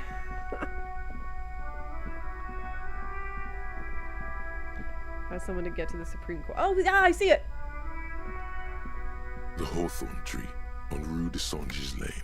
Bronze-colored ribbons of magnetic tape are caught in its branches, fluttering in the breeze. There we go. How does someone get to the Supreme Court in the States? To get to the Supreme Court, you have to be, I think, a circuit judge, and then be probably a Supreme Court member of the state. There are certain professional milestones you have to meet before you can be considered eligible for the federal Supreme Court, is my understanding. And then it's just kind of up to the president, and then they appoint you, and then Congress approves you, just like everything else we're supposed to do in this government. But congressional approval doesn't matter anymore, I guess. The Constitution is just a series of friendly suggestions, I suppose. Just like promised, you've stood here for what seems Fucking like stupid. eons, guzzling the sickly fumes of lorries and carriages. I truly am sickened by the amount of spinelessness and, frankly, disloyalty to the American Constitution displayed by Republicans. That, if I were a campaign strategist now, it'd be I'd recommend that every candidate pound that drum hard. This is traitor activity. You don't give a fuck about this country. You are disrespecting the Constitution. It's a disgusting way for an American to behave. You call yourself fucking American, and you disrespect the Constitution day after day after day after day. It's like when things are hard. It's like the excuse from Republicans is always like, oh well, these are unprecedented times, and we're in an they come up with all these bullshit emergencies, to justify the executive branch taking over. And it's like, no, that's the entire point of having a constitution, the entire point of having processes like this, and the entire point of having an equal separation of powers is for situations in which things are hard and things are unprecedented and there are emergencies. And if there were emergencies, that would be the time to lean most on the Constitution and to lean the most into process. That's what we do here in the United States. It's the reason we were admired for so long. Not anymore though. It's crazy how quickly you can ruin a reputation. Amazing. Malay wanted to impose one by decree. That didn't go well. Oh, that's good for you. That'd probably go well here if he suggested that. I'm sure, Trump has suggested sort of similar things, And the Republicans are quite open about wanting to pack the court. God, they're such fucking slime balls, you know. Just like the way they like puff themselves up and purport to have the Constitution and the American way in mind is so fucking disgusting, you know, as they just like tear it up into pieces in front of you. Not a centrist, but I respect the fuck out of Justin Amash, a Republican who supported Trump's impeachment the first time and told his party to go fuck itself and not suck up. Yeah, did he get primaried for that? I don't know that name, so I don't know, but I wouldn't be surprised. Yeah, there are a couple of Republicans with the spine still, despite everything. There's a Texas congressman who voted against the budget bill back in December, January. I don't remember when it must have been December, because it was trying to avoid a government shutdown, and you know, he voted against it and said, this is fucking ridiculous. I'm a Republican. I'm supposed to be like we're the party that's supposed to be for fiscal responsibility, and you're trying to add $3 trillion to the national debt. This is insane. No. It's like, it's crazy how much of a minority that is in the Republican Party.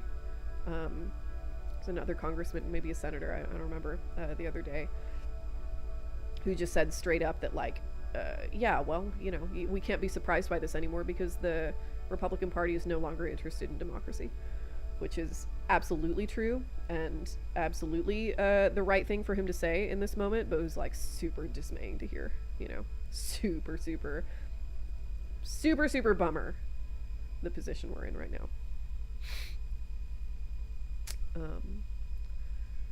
I believe so, and he just quit. Yeah, fucking sucks. Yeah.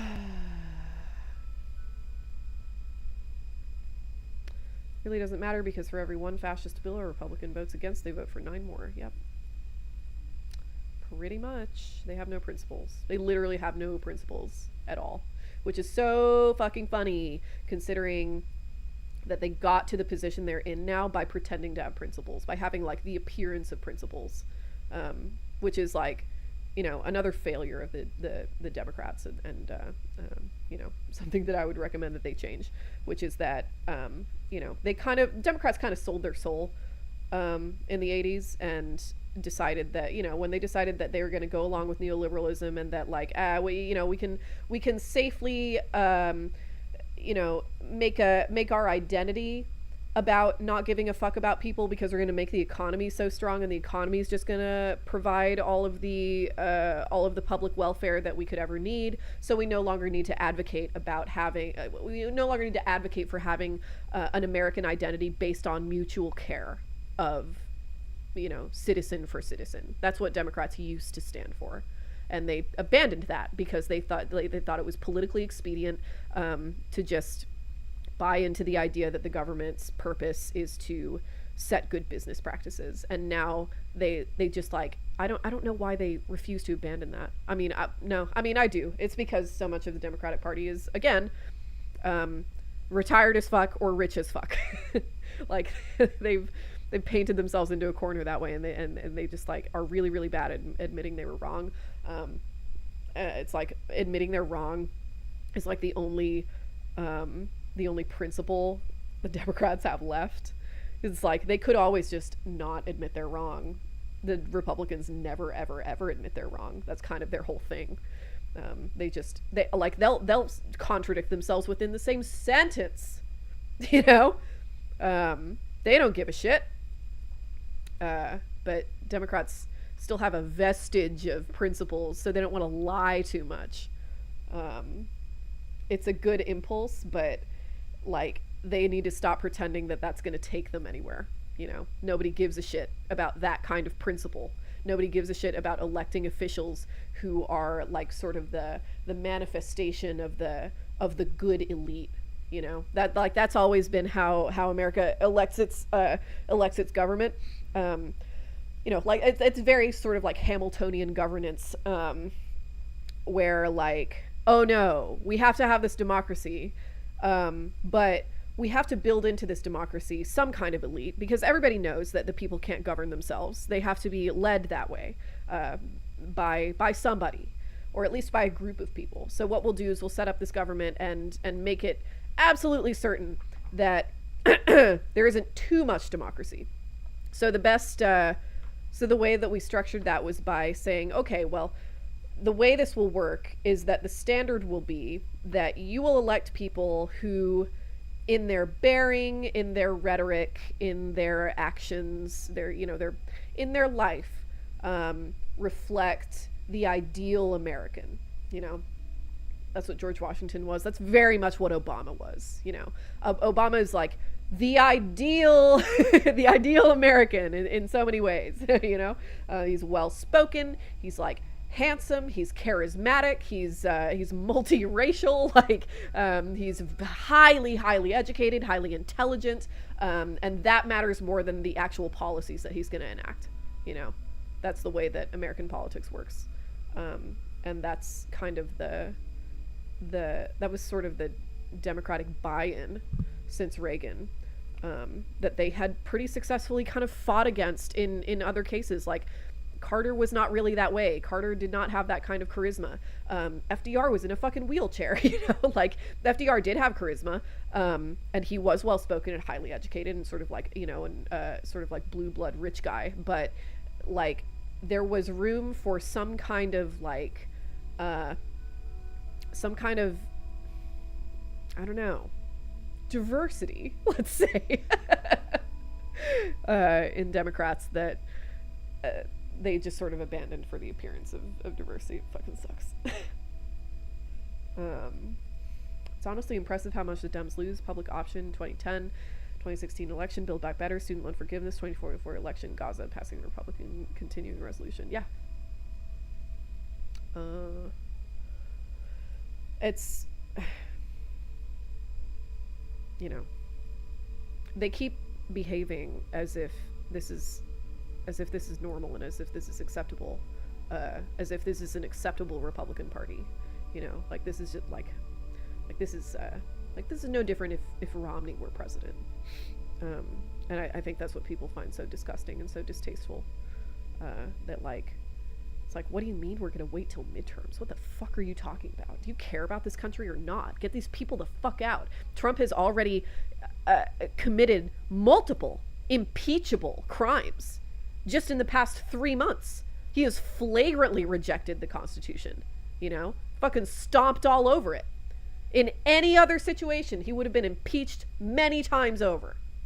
And they won't fucking do it, And I know why they won't. It wouldn't succeed. But they need to be making those noises. They need to be calling attention to the fact that even if they did impeach, it wouldn't go through, and how fucking frustrating that is. They need to express some actual emotion over this, and start talking about how we can fix that in the future so that this shit doesn't happen again. It's like the way that they're behaving right now makes it seem as if they think that there's nothing wrong with our system, and there's nothing wrong with the version of America that produced Donald Trump, and we should do nothing to prevent that from happening again, because it's not something baked into the way that we function as a culture. It's just some kind of anomaly. And Trump is not an anomalous person at all. We will have another Trump and another, unless we actually address what's wrong with our political system, unless we get rid of the Electoral College and actually institute some fucking democracy here. Part 12 is crazy. Is this still your first playthrough? Okay, it is. All right. I spend a lot of stream time going off on rants, not unlike the one I'm on now, I only stream for 2 or 3 hours, so I feel like this is still okay. Heard a Matt Christman rant about how Jimmy Carter thought that being austere and suffering with everyone would win goodwill, and no one want a vision. No, people want a vision worth sacrificing for, not just austerity. Yeah. What's your ultimate take on Obama? I think Obama, I've heard arguments that he doesn't have an ideology and just wanted to succeed. I don't think that's true at all. I think Obama is just a a sort of dyed-in-the-wool institutionalist. You know, I think that he really, really believed that America could lead the world as a force for good, and wanted to embody that good and like push us toward the right direction as much as possible, with the understanding that that later generations of politicians would follow his example. That's like very much a sort of American institutionalist politician way of approaching American politics in like the best way possible. You know, I don't think that Obama is a fundamentally cynical person. I just think he's an institutionalist. He believes he has deep faith in a system that has serious fundamental flaws, and wasn't really in a position to acknowledge that. I mean, I think that people who lived during that time period, and like, you know, the kind of leftists who will go off online, like it's kind of like, you know, after J.K. Rowling went fucking insane, it's like everybody started behaving as though they never liked Harry Potter. Go fuck yourself. You know what I mean? Like, it's like, you liked Harry Potter. It's okay. It's okay to admit it. It's okay to admit you liked Harry Potter, but you don't want to like it anymore. That's fine. And like, in a similar way, I feel like we've got a whole lot of, what's the word? It's like, you know, hindsight is 2020, whatever. Like backwards. I'm sure there's some sort of pithy term for this, but like, you know, like we like to present ourselves as I don't know, more forward thinking than we actually are. Like the Obama era was a time of great optimism in this country. I feel like people forget that, you know. I also feel like people forget kind of like what a landmark bill the ACA is, you know. Like I feel like that's as far as the American, you know, imperfect, undemocratic American system.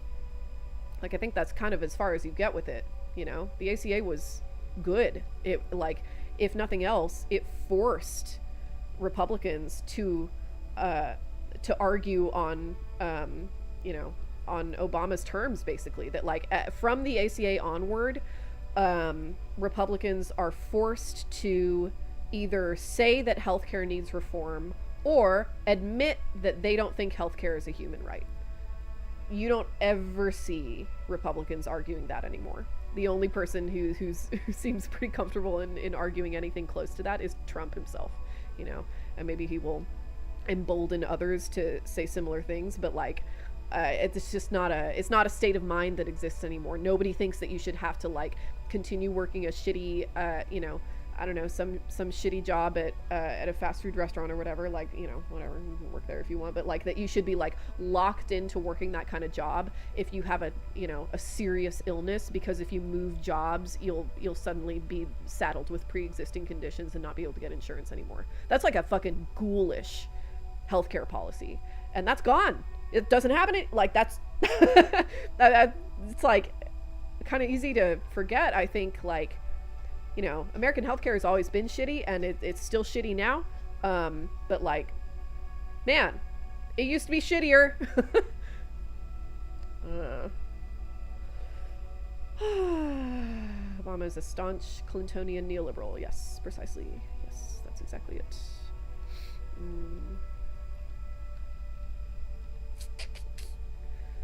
Didn't they try and impeach Biden because of Hunter? Can't impeach a guy. Yeah. Yes. Correct. Yes, they have no principles at all. At all. They will say whatever. It was like that is the MAGA ideology, which is certainly has some crossover with fascism, you know. I think the way that Trump expresses that is, you know, again, like, whatever, if you're familiar with me, you know my stance on this, that like, I don't think that you have to be fascist in order to espouse that kind of rhetoric or perform in that way, you know. Trump says whatever he wants, contradicting himself for whatever reason, not for fascist reasons, but because he doesn't give a shit. He just doesn't give a shit. You know? And that's very, very useful to fascists who also wish to have complete control over reality.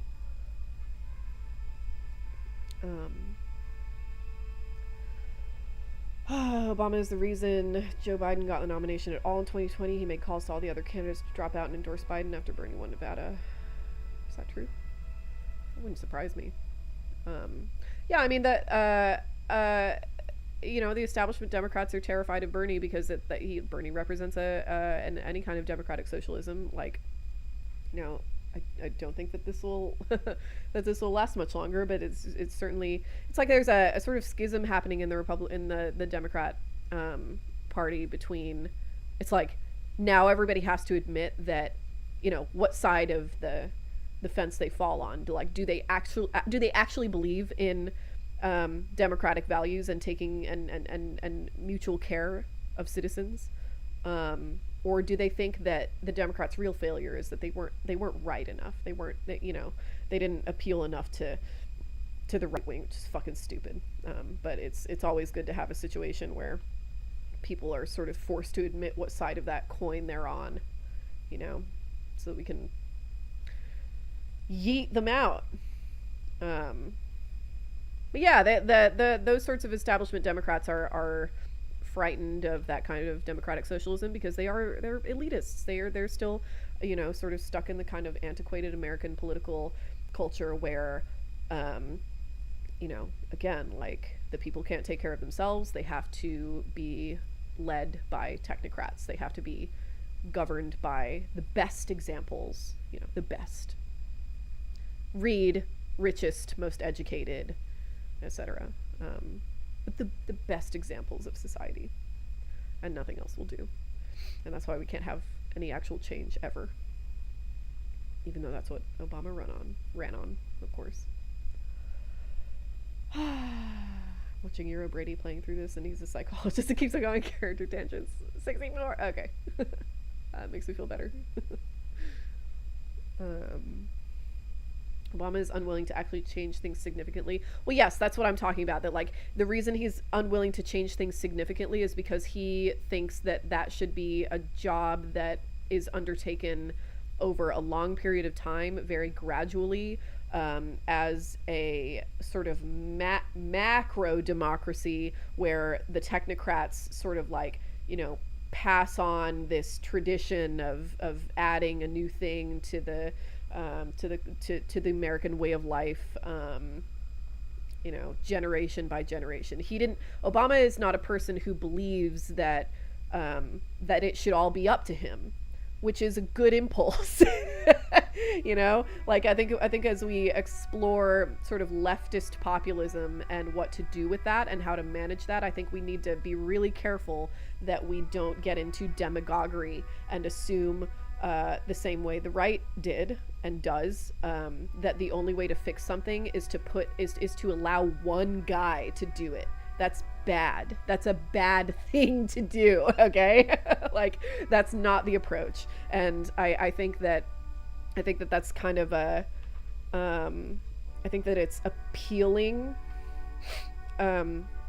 because that's the only kind of populism we really have an example of culturally, like that's what we imagine when we imagine populism, is like everybody gathering behind the leadership of one person, even if we don't want it to be that way, even if we think like a lot of Republicans think, that this sort of like demagoguery and this sort of like worship of one person, that's a temporary thing though. We're not serious about it. It's like it doesn't matter. It doesn't matter whether you're serious about it. It doesn't matter whether doesn't matter how you're thinking about it. If you put a single person in power, that's it. That's the model of governance you've chosen. And there's no way to sort of adjust that or account for that by doing other things. Either one person is in charge or everybody is in charge. Or I guess the middle ground that America took, which is that 1.5% of people are in charge and everybody else isn't. It's like the best that the Democrats could do, the best that really the United States could do in the post-war era is make elitism something that supposedly everybody could pursue, you know? Like, that's why there was such a push away from manufacturing and toward college education, regardless of what you were studying. Like, the entire idea is that we want an extremely educated elite populace that could rule the rest of the world. And so the world becomes just a sort of microcosm of what America was, in its, you know, in its own sort of isolationist history. It's not good, you know. That's unsustainable. We can't be doing things like that. Either democracy is democracy, or it's simply not. Like, either everybody gets a vote or everybody doesn't get a vote. And that's been kind of the core conflict of political philosophy in the United States since its inception. It's like, how much power are we going to give to the people and how much are we going to reserve for the elites? Which is, of course, fundamentally the wrong question to be asking. You know, the correct question to be asking is, how do we take care of all our people? Collectively, all of us. How do we take care of each other? Long soliloquies fit the playthrough. Good. I think Obama truly realized what he was facing. Yes, I agree. I also think that Biden would have done a lot better. If Biden had run in 2016, we may be in a very different world.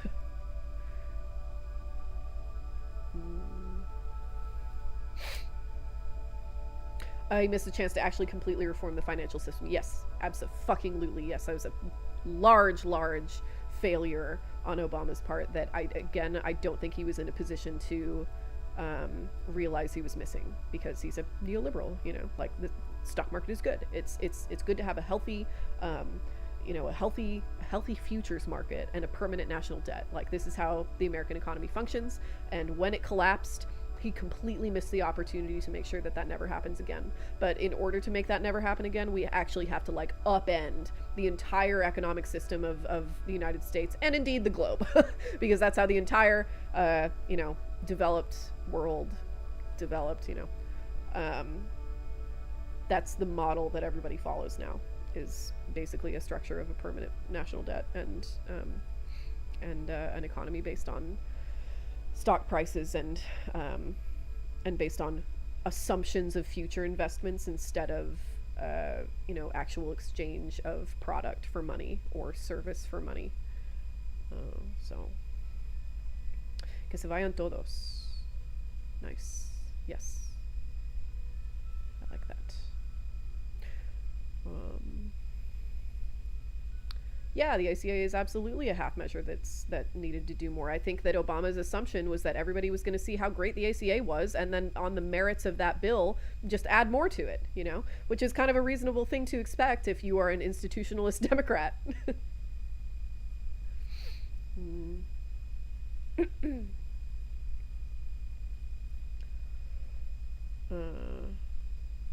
So years of reinforcing the legitimacy of democratic institutions went to shit with this government in just 1 year. Yes, precisely. Which again, I don't. The United States has never had a bigger indictment of its own system. You know what I mean? Like, the Civil War was not as destructive to our fundamental assumptions of how representative democracy works than this. You know, like it really. Like, we must sit and reflect, take some quarter time, and, like, really think about what we're doing here and what our goals are here, because the speed with which everything has fallen apart is so incredible. Are there real left parties there? Not really. The biggest left-wing party, like left of Democrats, that gets any kind of attention or credibility are the social Democrats, socialist Democrats, I guess. Bernie and AOC, which are like, it's just like so unradical, you know, just as like super normal policy suggestions that we should follow. I think, you know, it's like not my ideal form of political government, socialist democracy. I think we can do better. Ultimately, I think that our goals should be grander than that. But like, it's absolutely wild to me, and again, it is a huge indictment of the you know, the system that we've sort of decided to cleave to, that the things that Bernie and AOC suggest are just considered impossible. You know, it's fucking stupid. Like, Europe does it just fine, and look how happy they are. So,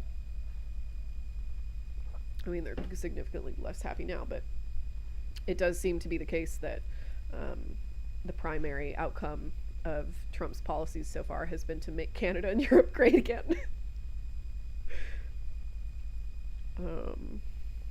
Roger Ailes might be a top 10 villain of American history. Yeah, 1000%. Yes. Mm-hmm.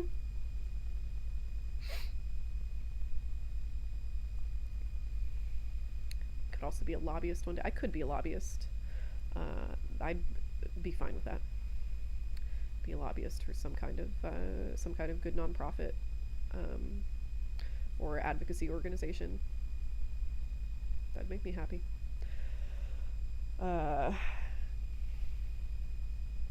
What can left-wing populists learn from FDR? That's a hard question, because FDR emerged in a really, really specific time in American history, which is the Great Depression, you know? And so, like, people were pretty desperate to, you know, accept any solution, which is why FDR was given such, you know, immense executive power, which is something he admitted, like he, you know, made several, it was like a huge undertaking of him to convince Congress to let him have the degree of executive power required to do the New Deal. That was a serious concentration of executive power that he then, you know, dismantled to, like, at least to an extent after it was done, you know. So I don't know if there's really that much to learn from FDR in terms of logistics, but I think the sort of circumstances from which the circumstances that produced FDR are kind of the vibe that Democrats want to emulate, which is that we need to admit that there's something very, very wrong happening here, and we need to do something about it that isn't just, like, you know, that isn't just burning down the house to deal with your termite issue, you know? And they need to explain what their plan is and include the American people in every step of that plan. There you go. That's what you learn from FDR. That's what FDR did. At every step of the way, he was explaining exactly what he was doing and what the goal was, you know? That's what I think disgusts me most about how people are treating Trump and Trump's executive power, you know, especially from the Republican end, where it's like this attitude of like, oh, well, you just have to trust him. You just have to trust his instincts. He has great instincts. So you just need to trust that he knows what he's doing. He's got a plan. You know, how about no? No, how about not? How about I'm an American? How about I don't trust the government unless the government is telling me what the plan is and including my input at every step of the way? You know, that's what Americans are supposed to do. That's how American democracy is supposed to function, is as a process where everybody gets input and everybody receives explanations, you know. Everybody is a part of the same thing.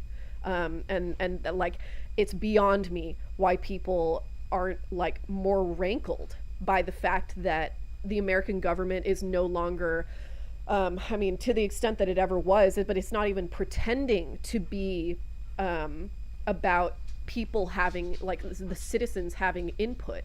It's just, oh, well, we just gotta trust this one guy. Go fuck yourself, you know? No, I will not. I'm a good American. I do not trust the government. So,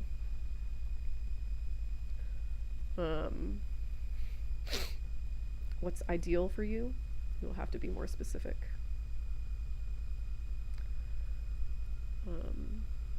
looks like that comment came in a few minutes ago, so it's difficult for me to contextualize it. Have you ever seen the clip of the woman whose life was saved by the ACA and she was still spreading birther memes about him? It's mind-blowing. Yeah. Americans are fucking stupid. That's what happens when you sort of systematically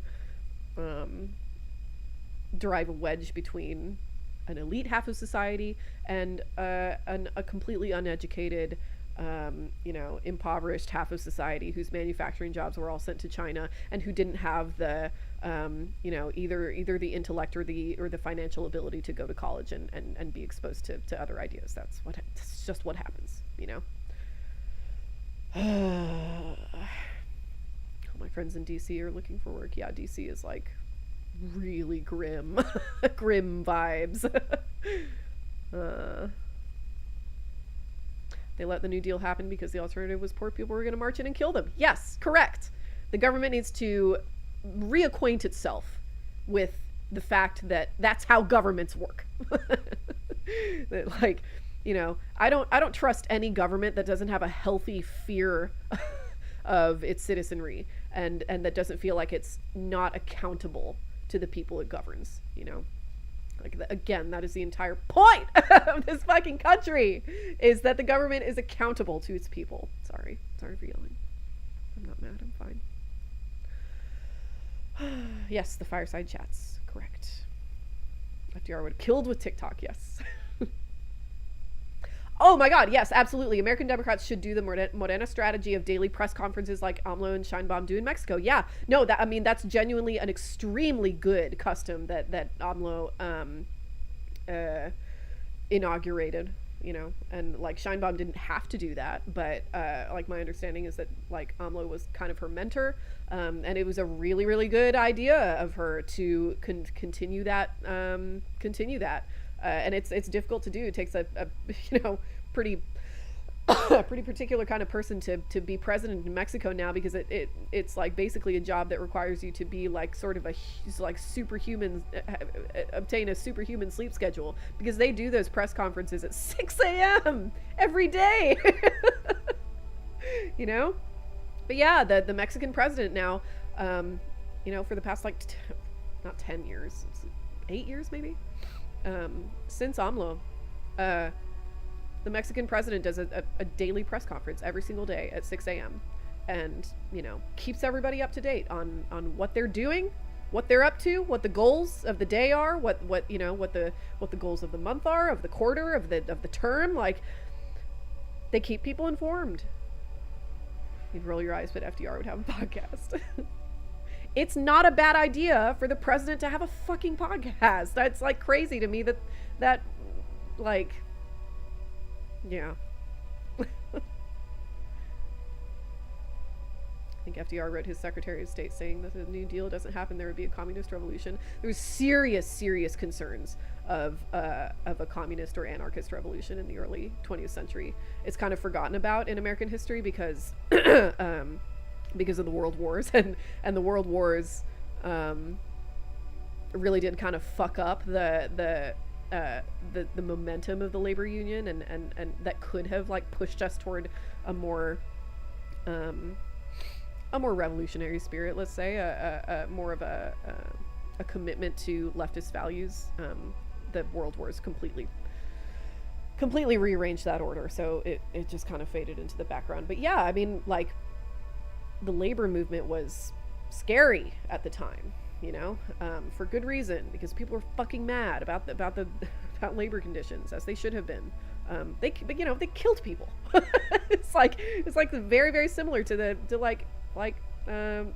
suffragettes, where it was like, there's a serious concern that capitalism was not going to be around for much longer. In fact, people like made their stock bets and business bets based on that like, at some point in the next several years here, these people are going to rise up and take all our stuff. So we better like prepare for that. Like, that was the attitude among the elite. So that's something to learn from FDR, I guess. Oh, you mentioned earlier democratic socialism isn't your ideal form of government. I'm an anarchist. I'm an anarcho-socialist. my ideal is that there are no nation states, you know, and governments are highly localized and highly cooperative, and there's no longer this like ledger of things that people owe each other or whatever, or at least like those debts get annulled every few years, and we build an economy based on whether people are housed and fed and healthy and cared for, instead of you know, instead of using a fucking carrot and a stick. It's so antiquated. It's such a stupid way to treat human nature. But yeah, Shinebomb has aura and hype moments. Shinebomb's great. I love her.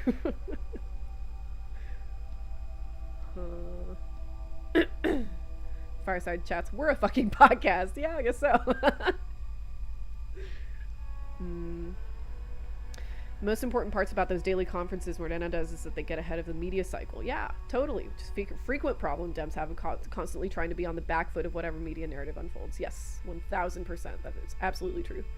In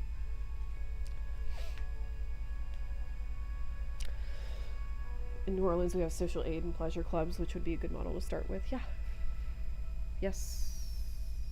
I've heard of that. It does sound nice. I would like to see like a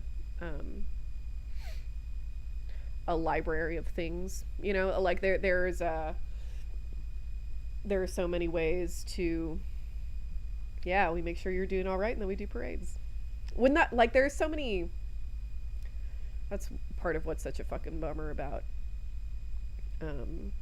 the way people's ideologies are being revealed now, where it's like, we don't have to do any of this, you know, like it really is as if Republicans on the whole, just broadly Republicans, and Democrats to an extent, certainly establishment Democrats, just love suffering, you know.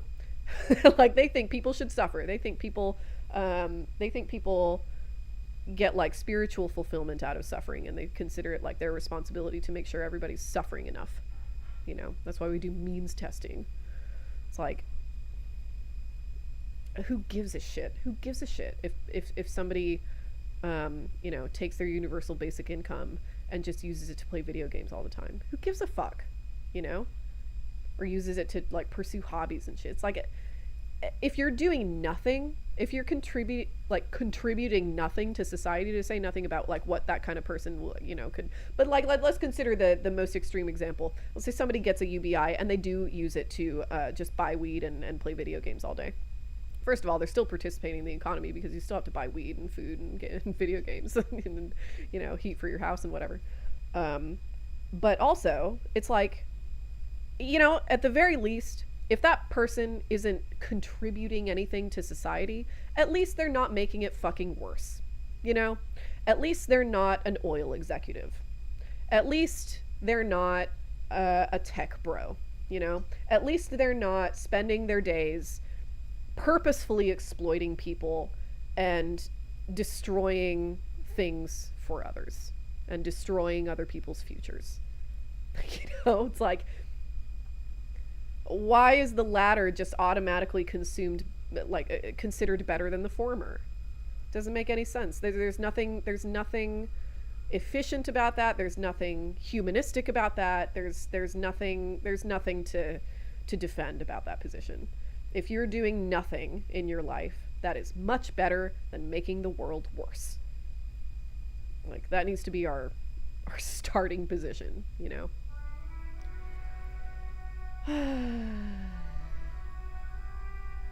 Catholic ass thinking, for real, yeah. Okay. Let's play a little bit more of this video game now.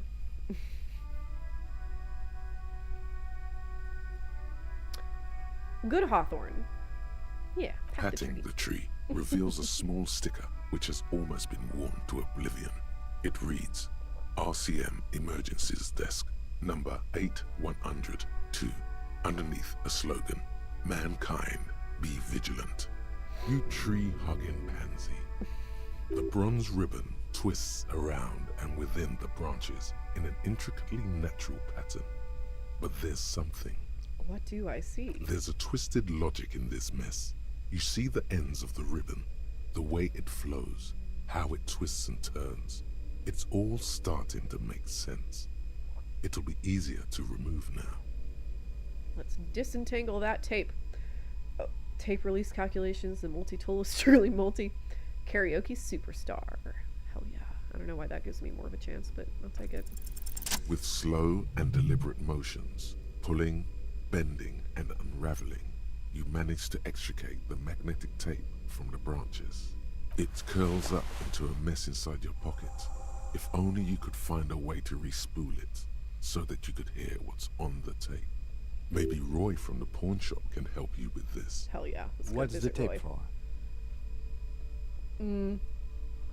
I'm not embarrassed to say it's for Egghead. I promised to make his Van Eyck's jam hit a bit harder. Maybe this tape can help. How? It's broken and unspooled. Do you think your new buddy knows how to fix it?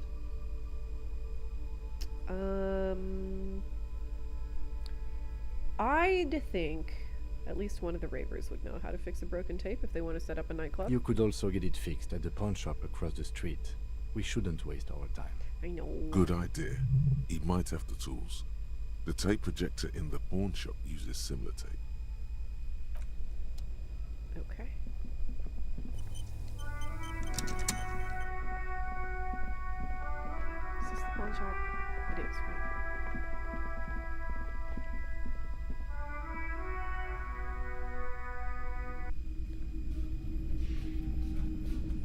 Hello, hello. Let me know if I can help you with anything. Yes, the trumpets. Do you know how to fix this? You mean re-spooling? Yeah, I do, but Could you? I'm not some Mr. Fix-It. I'm a pawnbroker. If you want to pawn the tape, sure. Although it looks pretty worthless. Would it be fitting that a comedian like Jon Stewart would be the president that returns us to sanity? He's not perfect, but I think he could win the nomination.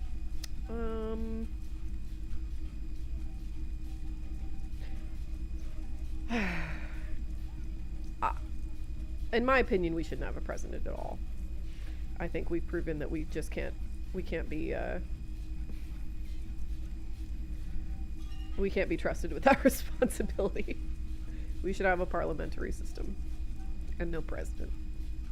The president is the problem with presidents is that Americans think that and you know, this is partially by design, is partially just because of our weird cultural history. Like I don't think that nobody should have a president. I think that some people appear to make their presidential system function just fine, but Americans think that presidents are like a king you elect every 4 years, and there's like Republican MAGA 1000% believes that, like, you know, the sort of like what I'll call low MAGA. You know, there's high MAGA and there's low MAGA. The type of MAGA that's just like, you know, uneducated, unintelligent, you know, like sort of like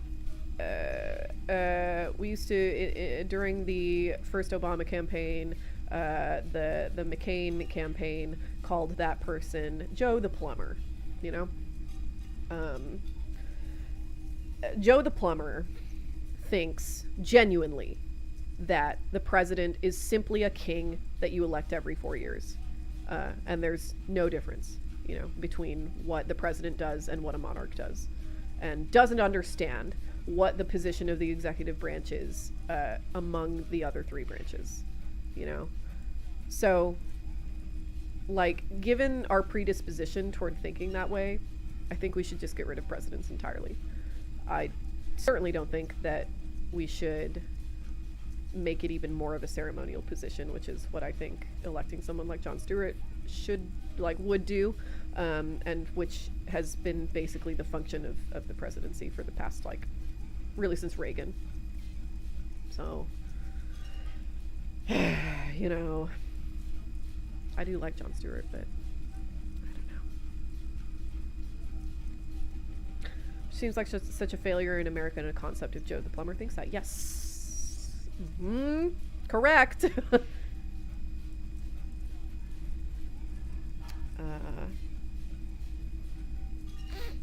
Okay. Ooh, you tinker with film tapes all the time, isn't that so? No, it's different. Those film tapes actually mean something to me. But this is just a worthless bundle of old tape. I like this voice actor. He's got so much character. It's not worthless, Roy. This could be the next big thing for the local dance music scene. Huh? What do you mean? Do you know that old church down the coast? Have I got a story for you? Yes. What about it? I helped some young ravers turn this place into a nightclub, and they play these weird beats there, which they call anotic music. Is it any good? The music, I mean. No, that's the thing. You can't believe how unbelievably thin the beat is. There's nothing to it. No bass. It just goes zoot, zoot, zoot. But this tape could make it hardcore. No. I'm gonna say not very. I need to funk it up. Oh, come on. Oh, this fucking mouse. Okay. You're quite invested in this. Okay, I'll help you out. Yay! It's going to take a moment, though, so just sit back and relax. You take some time to look around the store. The play of visuals all around the pawn shop is mesmerizing. Suddenly, Roy turns back to you with a reel of tape in his hand and coughs. I hate the idea of Jon Stewart being president because it gives me the same vibes as that one quote from an Iranian official after the killing of Soleimani, which was like, we can't adequately respond to his assassination because the only heroes Americans have are fake characters like SpongeBob. Yeah, super fucking sad. Americans have been just like a fundamentally unserious people for several generations now. And we deserve Trump. Trump truly is the, you know, platonic ideal American president. Genuinely. We deserve him. Say hardcore like Egghead. Hardcore! Mm-hmm. Sorry. It's not the right time, but I got there. Okay. Sorry, my mouse is fucking up. Okay. Okay. Terrific. Tippy top on my to-do list for tomorrow is find another battery for this mouse.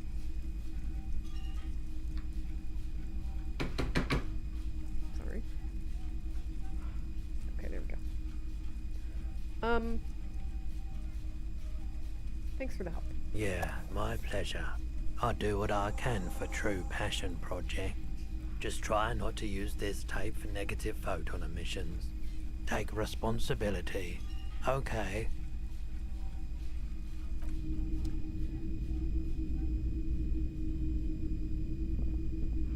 Is mouse replacement next? No, I think it just needs a new battery.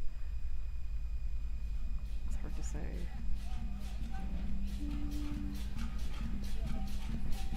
Next it will be monitor. God, I hope not. I like my monitor. It's super wide. I should hop off here in a second and go eat some dinner, but it feels like I should like get some kind of main story plot point done, you know? Is there anything I can do? Something quick?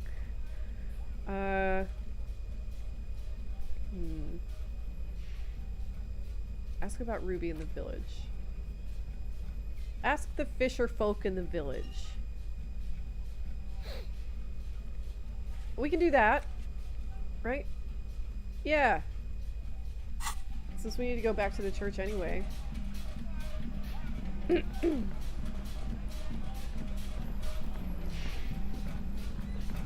my god.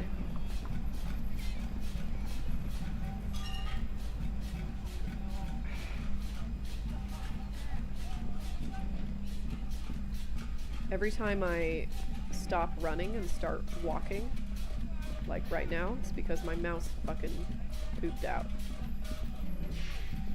So, just so you know. That's what's going on. What's going on with me?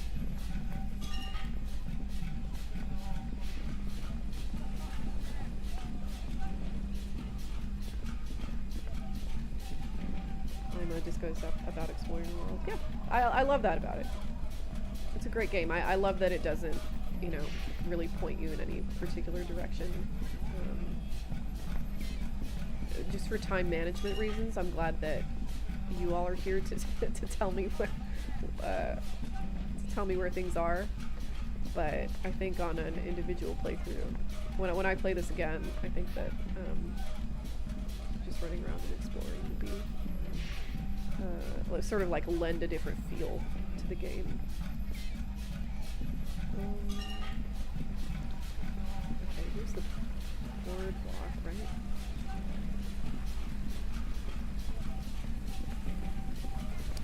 Ugh. Kitty's about to climb onto the chair, I think. Hey, Kitty.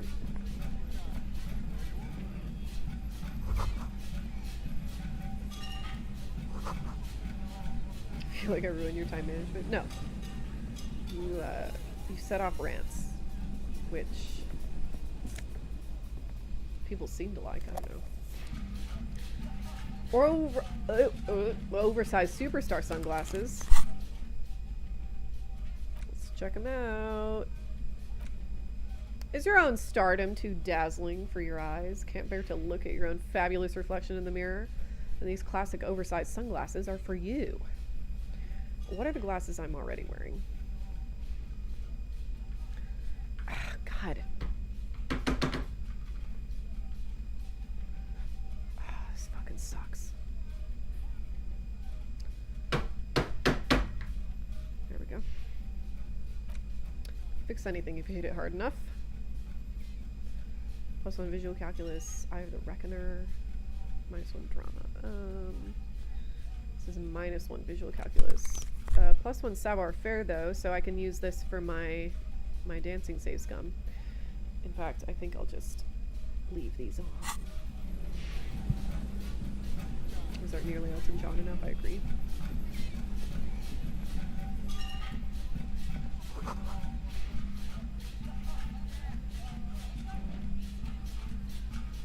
New deal, yeah, I'm reading your comparison with New Vegas. I think you're right on the money, big dog. I think New Vegas will be a good companion piece to this. Good game to play next. Sorry, it's my fucking mouse.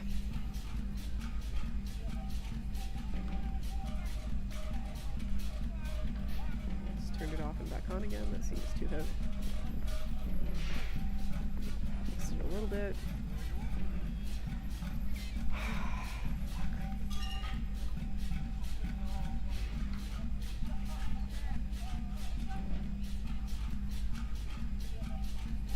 It's called dramatic recalibration.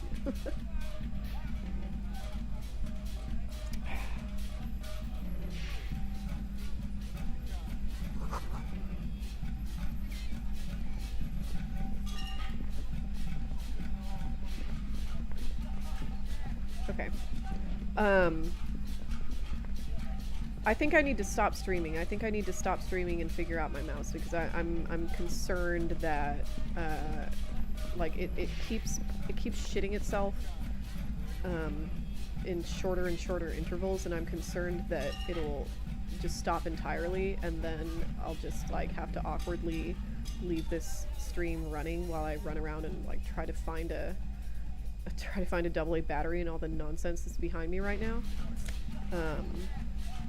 because I won't be able to shut off the stream then. So so as soon as I can get my mouse to go over to this, okay, there we go. Let's pick up this item. Oh, sorry, we have to take a chance here. Oh my god, it's the hat. Oh my god, what a fortuitous time to find this. Oh shit, I took off my pants, whoopsie. I don't remember which pants I was wearing. The black ones? I think so. +1 composure. +1 composure is good. Okay, I'll keep those. Put that hat on. Ooh. I don't know about this.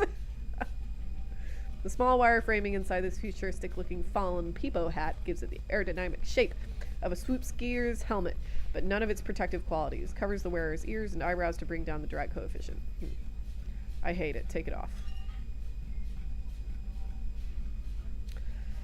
Oh my god. Kill me. Okay. Okay. And now the mouse is working fine, of course. Okay. Click on the wall. The door, a building, hiding place. Door is not only barred shut, but it is inaccessible. The wall to the left. Oh yeah. How about that? A scattering of bullet holes is spread across the cracked wall, reaching from one corner to the other. Look, Kim, even more bullet holes. Something's definitely gone down here. Correct. The density of the bullet holes is unusual, even in a general average bullet hole frequency in Martinez sense. Grim affairs. Meaning, this is a lot of bullet holes. Looks like fully automatic rifle fire. Something you don't see these days. Why not? The manufacturing and sale of automatic rifles was curtailed after the revolution. The destructive power of such tools proved to be too much. We do need to retain some humanity in this world. I will save scum this. Walk away. Of course, my mouse is working fine right now. A scattering of bullet holes is spread across the cracked wall. Catch this reaching wave from one and get corner this done to before the other. mouse dies entirely. Why this many bullet holes? A row of Nice. ghostly shades stand facing the wall. There are many of them, a dozen at least, their heads lowered and eyes blindfolded. It's quiet. No sound. No movement. 10 meters away, other shades are lined up in an orderly manner. Automatic rifles prime. A gust of wind blows by. The coats of the firing squad flap slowly in the breeze. A single person stands on the side. Droplets of rain fall on the wooden planks, the surrounding sand dunes. The clouds block out any rays of light. And one of them remembered the day on which his father took him to discover ice. Did anyone see the 100 Years of Solitude adaptation? It's really fucking good. It's like a rare bright spot in the end of last year. A long time has passed since the moment of this fusillading. Rain and brine have since washed all the blood away. Not a trace remains. What is The this? abundance of bullet holes leads to two options. Either an inordinate amount of executions were performed here, or they did not use a conscience round, where only one soldier has the loaded rifle. Looks like this was a mass execution with everyone fully armed. I did not see the room next door. Passed me by. Look at the people against A the host wall. of men, probably in everyday clothes, ragged from the conflict and covered in dust. They were not sitting, a common practice for executions in some nations, as demonstrated by the height level of the bullet holes. They stand, facing the wall. It's impossible to discern any details about their personality or background.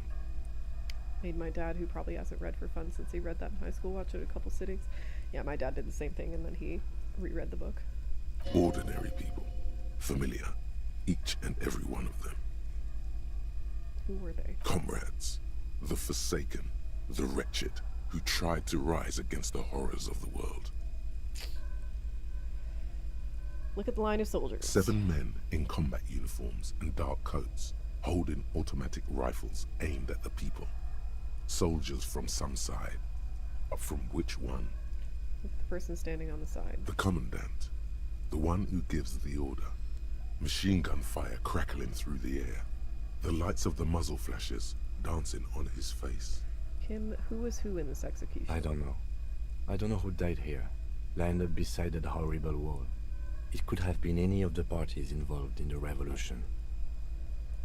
Perhaps the ones executed here were the loyalist conservatives, killed by the communists at the start of the Civil War. Or it could have been the communists, put to death during the last stretch of the conflict by the coalition forces. Remember what Trent Heidelstein said about Veld? What if it was the Feld personnel when their assets were being seized by the revolutionaries? Another likely scenario. Ugh. Or maybe... What about the people from the coalition, the so-called moralists? Yeah, it's very unlikely the coalition forces were the ones who died here. They were always the last ones against the wall. Ooh. To be honest, if a coalition member was anyone in this situation, it was a commandant, the superior giving the orders. Woof. A cold sea wind blows away the figures. Behind this building, the other one, once filled with engineers and designers of Feld Electric, now collapsed and dead, but for some rats. You feel drawn, for some reason, to the faded mural again. Maybe give the Raiders a tape. Yeah, I think I will. My mouse seems like it's gotten over its, there it goes again. Fuck's sake. There's no way the perk is in here, officer. Look how scarred the boards are. All attempts to pry them off have failed. Can I try to get in, though? Not this time. The opposition is insurmountable, but I like the spirit. Have some points. It's lonely and cold without points. And dangerous. Dangerous too. Kim, you think she's in there? The suspect? God, I hope not. I can't see a way in, though many have tried. Nothing more to do here then. Okay, I'm gonna try and get the tape to my buddies over at the church. Ugh.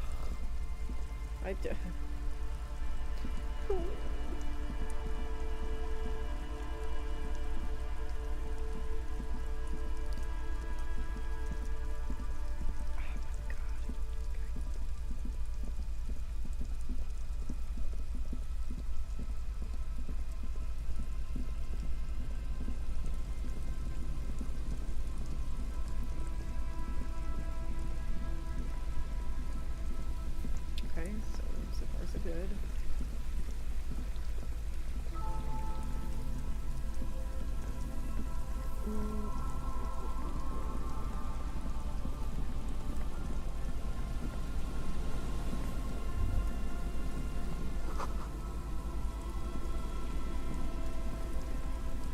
Electricity. Interesting. Is this a power plant?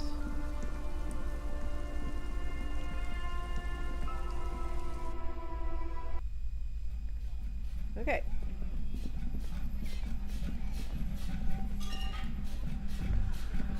Hey, Innocence Dolores Day liked little figurines, right?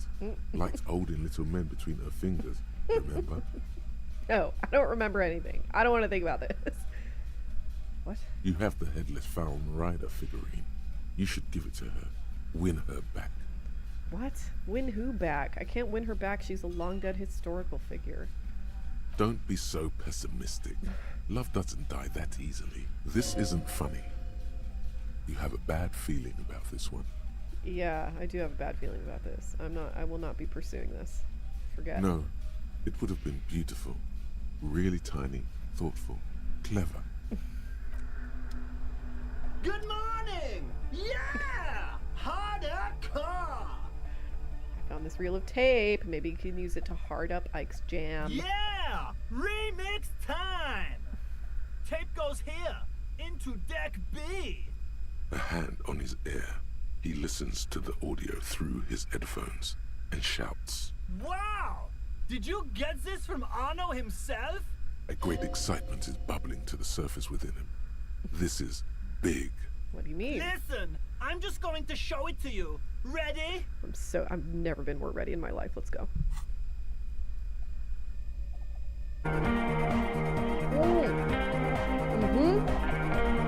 Yes.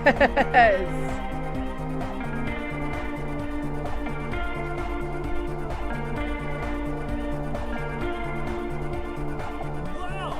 Here's that! The sign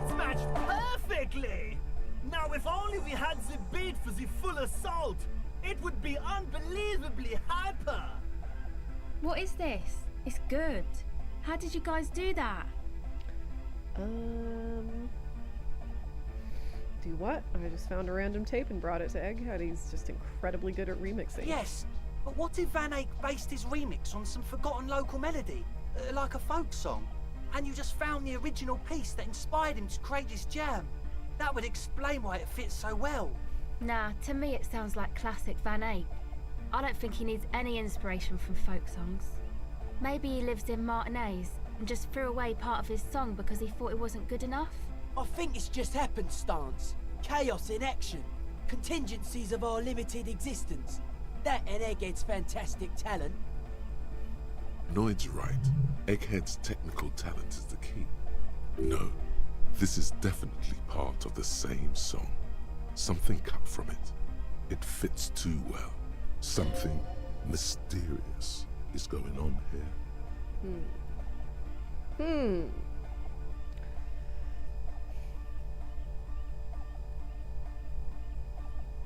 I think they could all be right. I think Andre has it. I think it sounds like a local folk song remixed. Be how it may, if it fits, it fits. Bring up the volume. What about the bass? Do you have any ideas for that? Yeah, I remember. You said it needs more bass. I think you might know the answer. What if we used that crazy sound assault from Suna's experiment but contained it, tamed it, made it pulse? Oh! But how? What about that compressor Andre was setting up to achieve some sort of parallel processing? Don't be too hard on yourself if you don't figure it out. I think the jam's already pretty ultra. But it could be hyper hardcore. Okay, here's our save scum. Let's fucking mouse. Yeah, this has to be the last thing I do. Good morning. Talk to Suna? Yeah. I guess that makes sense, yeah. Hardcore. Go talk to Suna and Yes, suppose that'll what work. is it? Yep. Nope.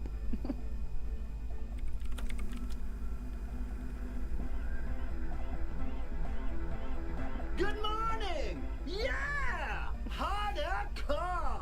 He's one of my favorites, I think. Character design is so good in this game. Oh, the characterization. Really, the character design is fine. It's the characterization that's really outstanding.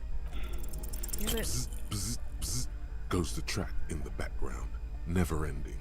You can't grasp what's missing, but you can try to make something up anyway. Whereof one cannot speak, one ought to remain silent. The young man bobs his head to the music, much as before. Okay.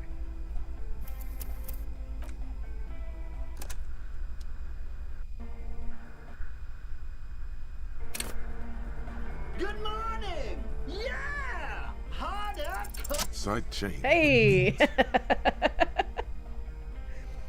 Side chain, what does it even mean? Listen, you can use the compressor to select between which track it's compressing, either the auxiliary signal or the main input from the tape. Make it alternate between the signals. The compressor controls the gain based on the level of the signal on the aux side chain input. It will allow maintaining a loud sound without peaks that fill up all the headspace. Okay. Egg, you need to start side chaining it. Side chaining it, you said. Then he puts on his headphones and his eyes go wide, wider than they've ever gone on drugs. He starts jumping up and down with bliss in total silence, still listening to his headphones. Hey, what did you do to Egghead, Cop Man? Did you break him? I'm not sure. Are you ready, pussy? Noid straightens his back, ready for the beat. I was born ready, Egg. Thumbs up. Oh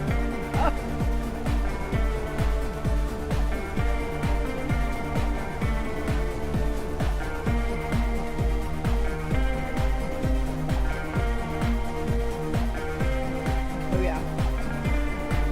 This is just the thing.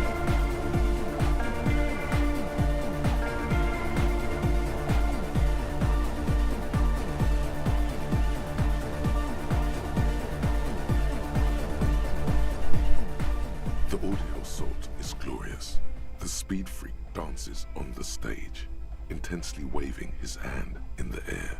This is beauty! This is life! What in the world is going on?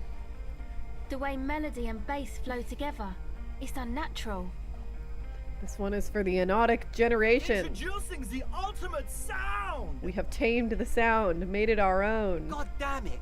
This dance club idea might just work out. DeLorean Church! The place to be! Pump it! Pump it! This is it.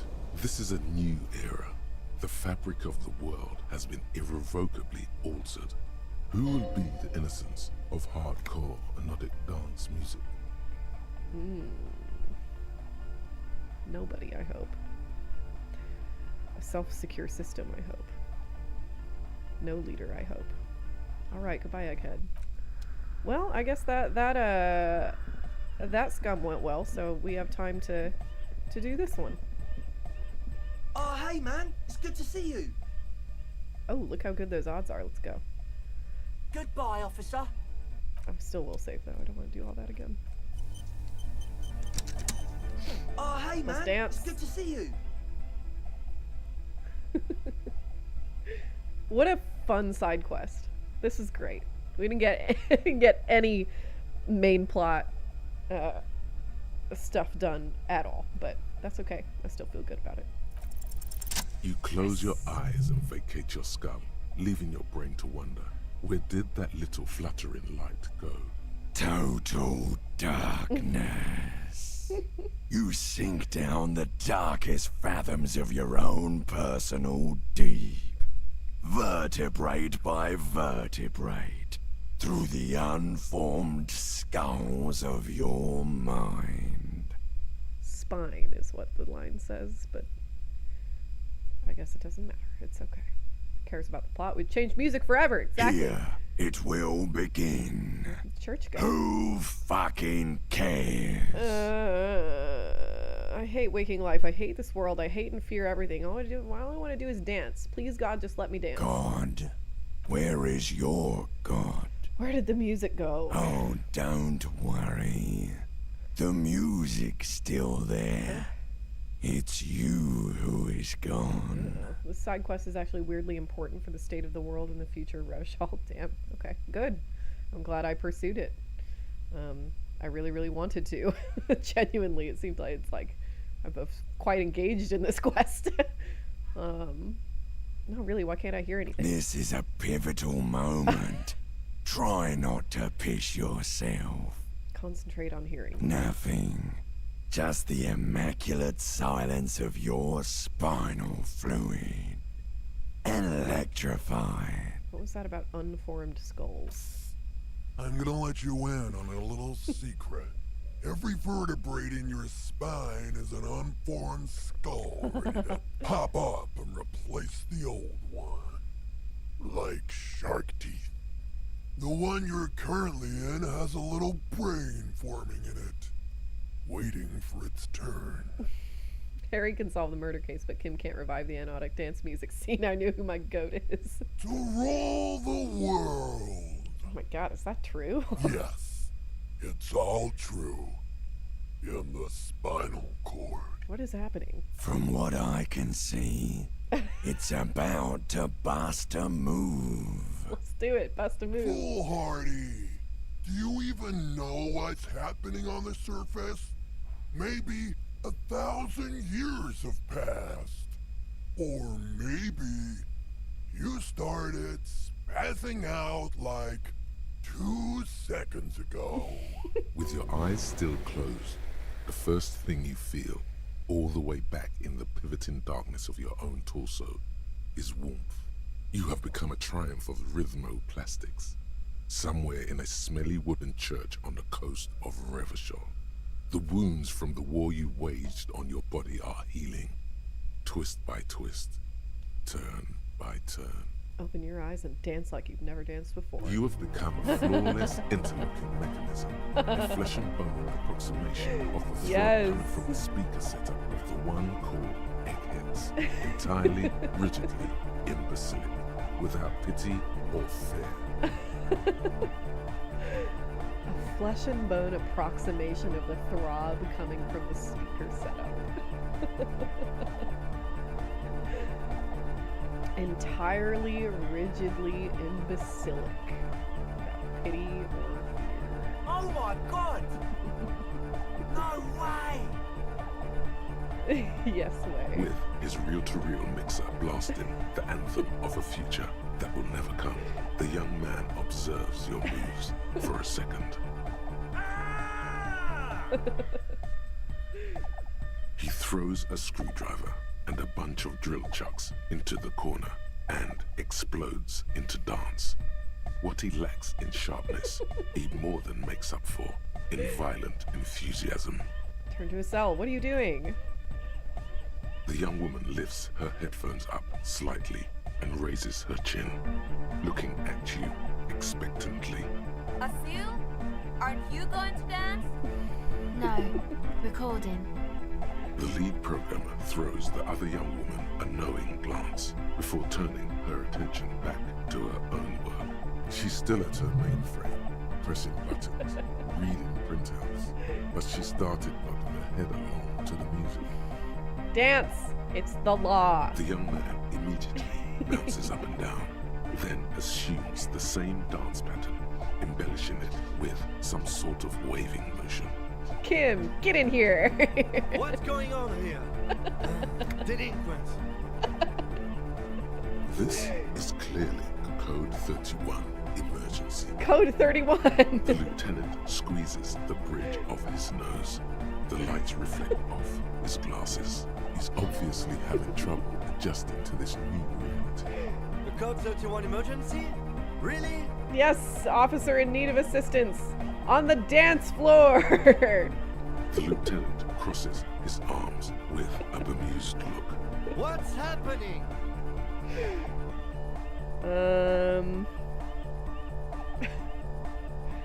I'm not doing anything. The music made up its mind a long time ago. I'm just Good implementing. for you. Rock on then. We ain't going anywhere before we tear shit up. What? Oh god. I did say there was an emergency on the dance floor, did I not? The emergency? Not enough, Kim. Oh, come on, hurry. That's it. Don't let the lieutenant leave without getting his hardcore on. Who's the Yes! one in charge? You are. Lieutenant, I'm only gonna pull rank on you one time, and that time is now. Are you kidding me? I'm not. Get your groove on, Lieutenant. It's all a joke to you, isn't it? Chain of command, joke. Future of dance, joke. Well, no more. Cut a rug, Lieutenant. Get to what? I said cut a goddamn rug, Lieutenant.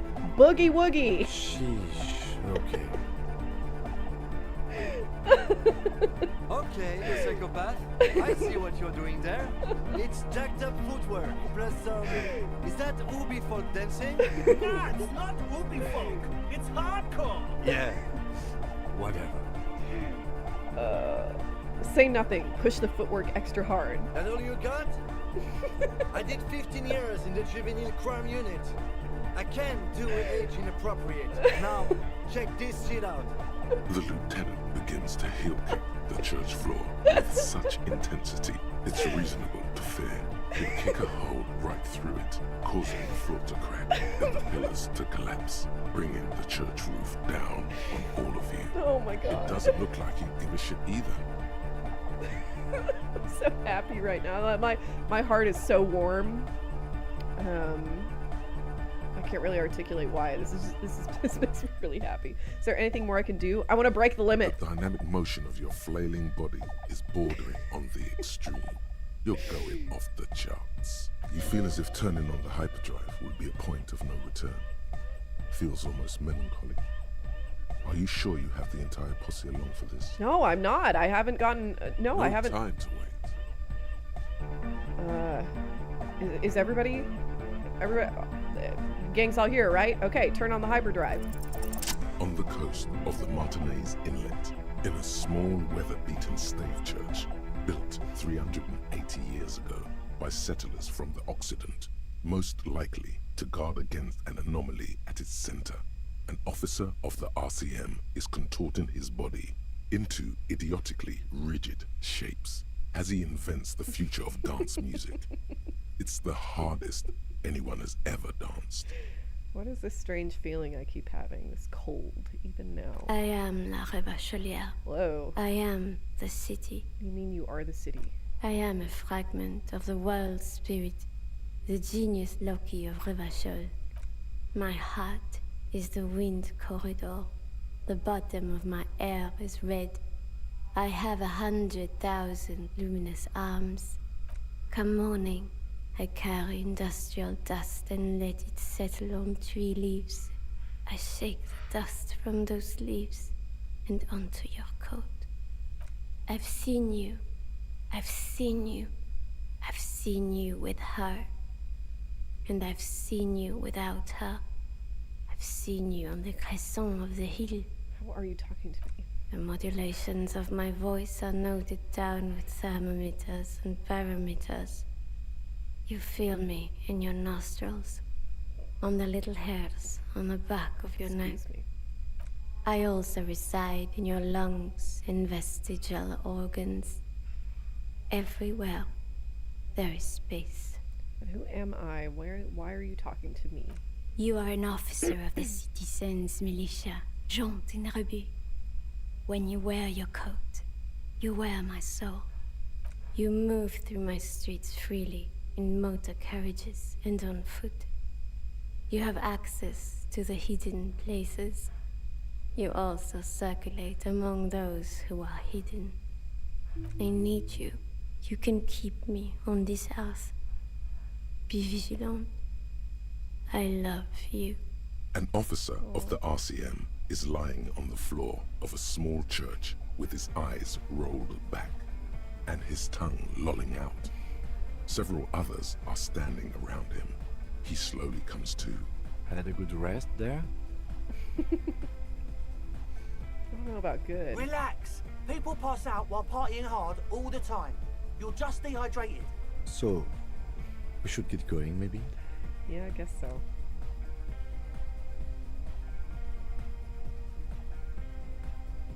You might be imagining it, but it feels like Egghead turned the volume down. Such is his respect. Man! Now, man! Now imagine if we could do that, right? But with like 1,000 people. End of human development. Mission complete. Right, ecstatic. All right. This cool guy doesn't need drugs to have fun. You're absolutely correct. beat. Muscles relaxed and feet like noodles underneath. That's it for now. Goodbye, officer. That was delightful. I had such a good time.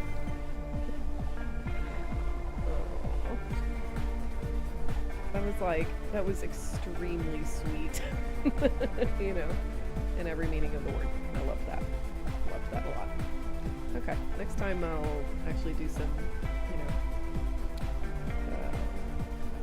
some plot important tasks and try and further myself in this game.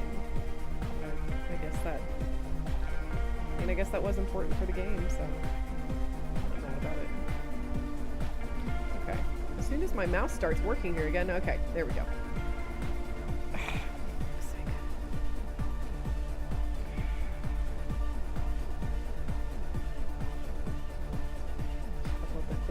Yeah, I'm thinking about, I know an editor from a previous job who I think might be good for uploading that kind of thing to the streaming channel, so I think I may indeed do that.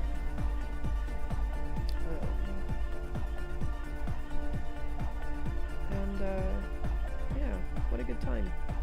Thanks everybody for being here and talking to me while I rant and play this game. I'll come back Thursday and do more plot relevant stuff. And maybe there will be more to rant about. I'm sure there will be. Oh, can you imagine 3 days of 3 days of the second Trump administration? Of course something's gonna happen. Hope you're well, thanks. Yeah, hope you're well too. See y'all Thursday.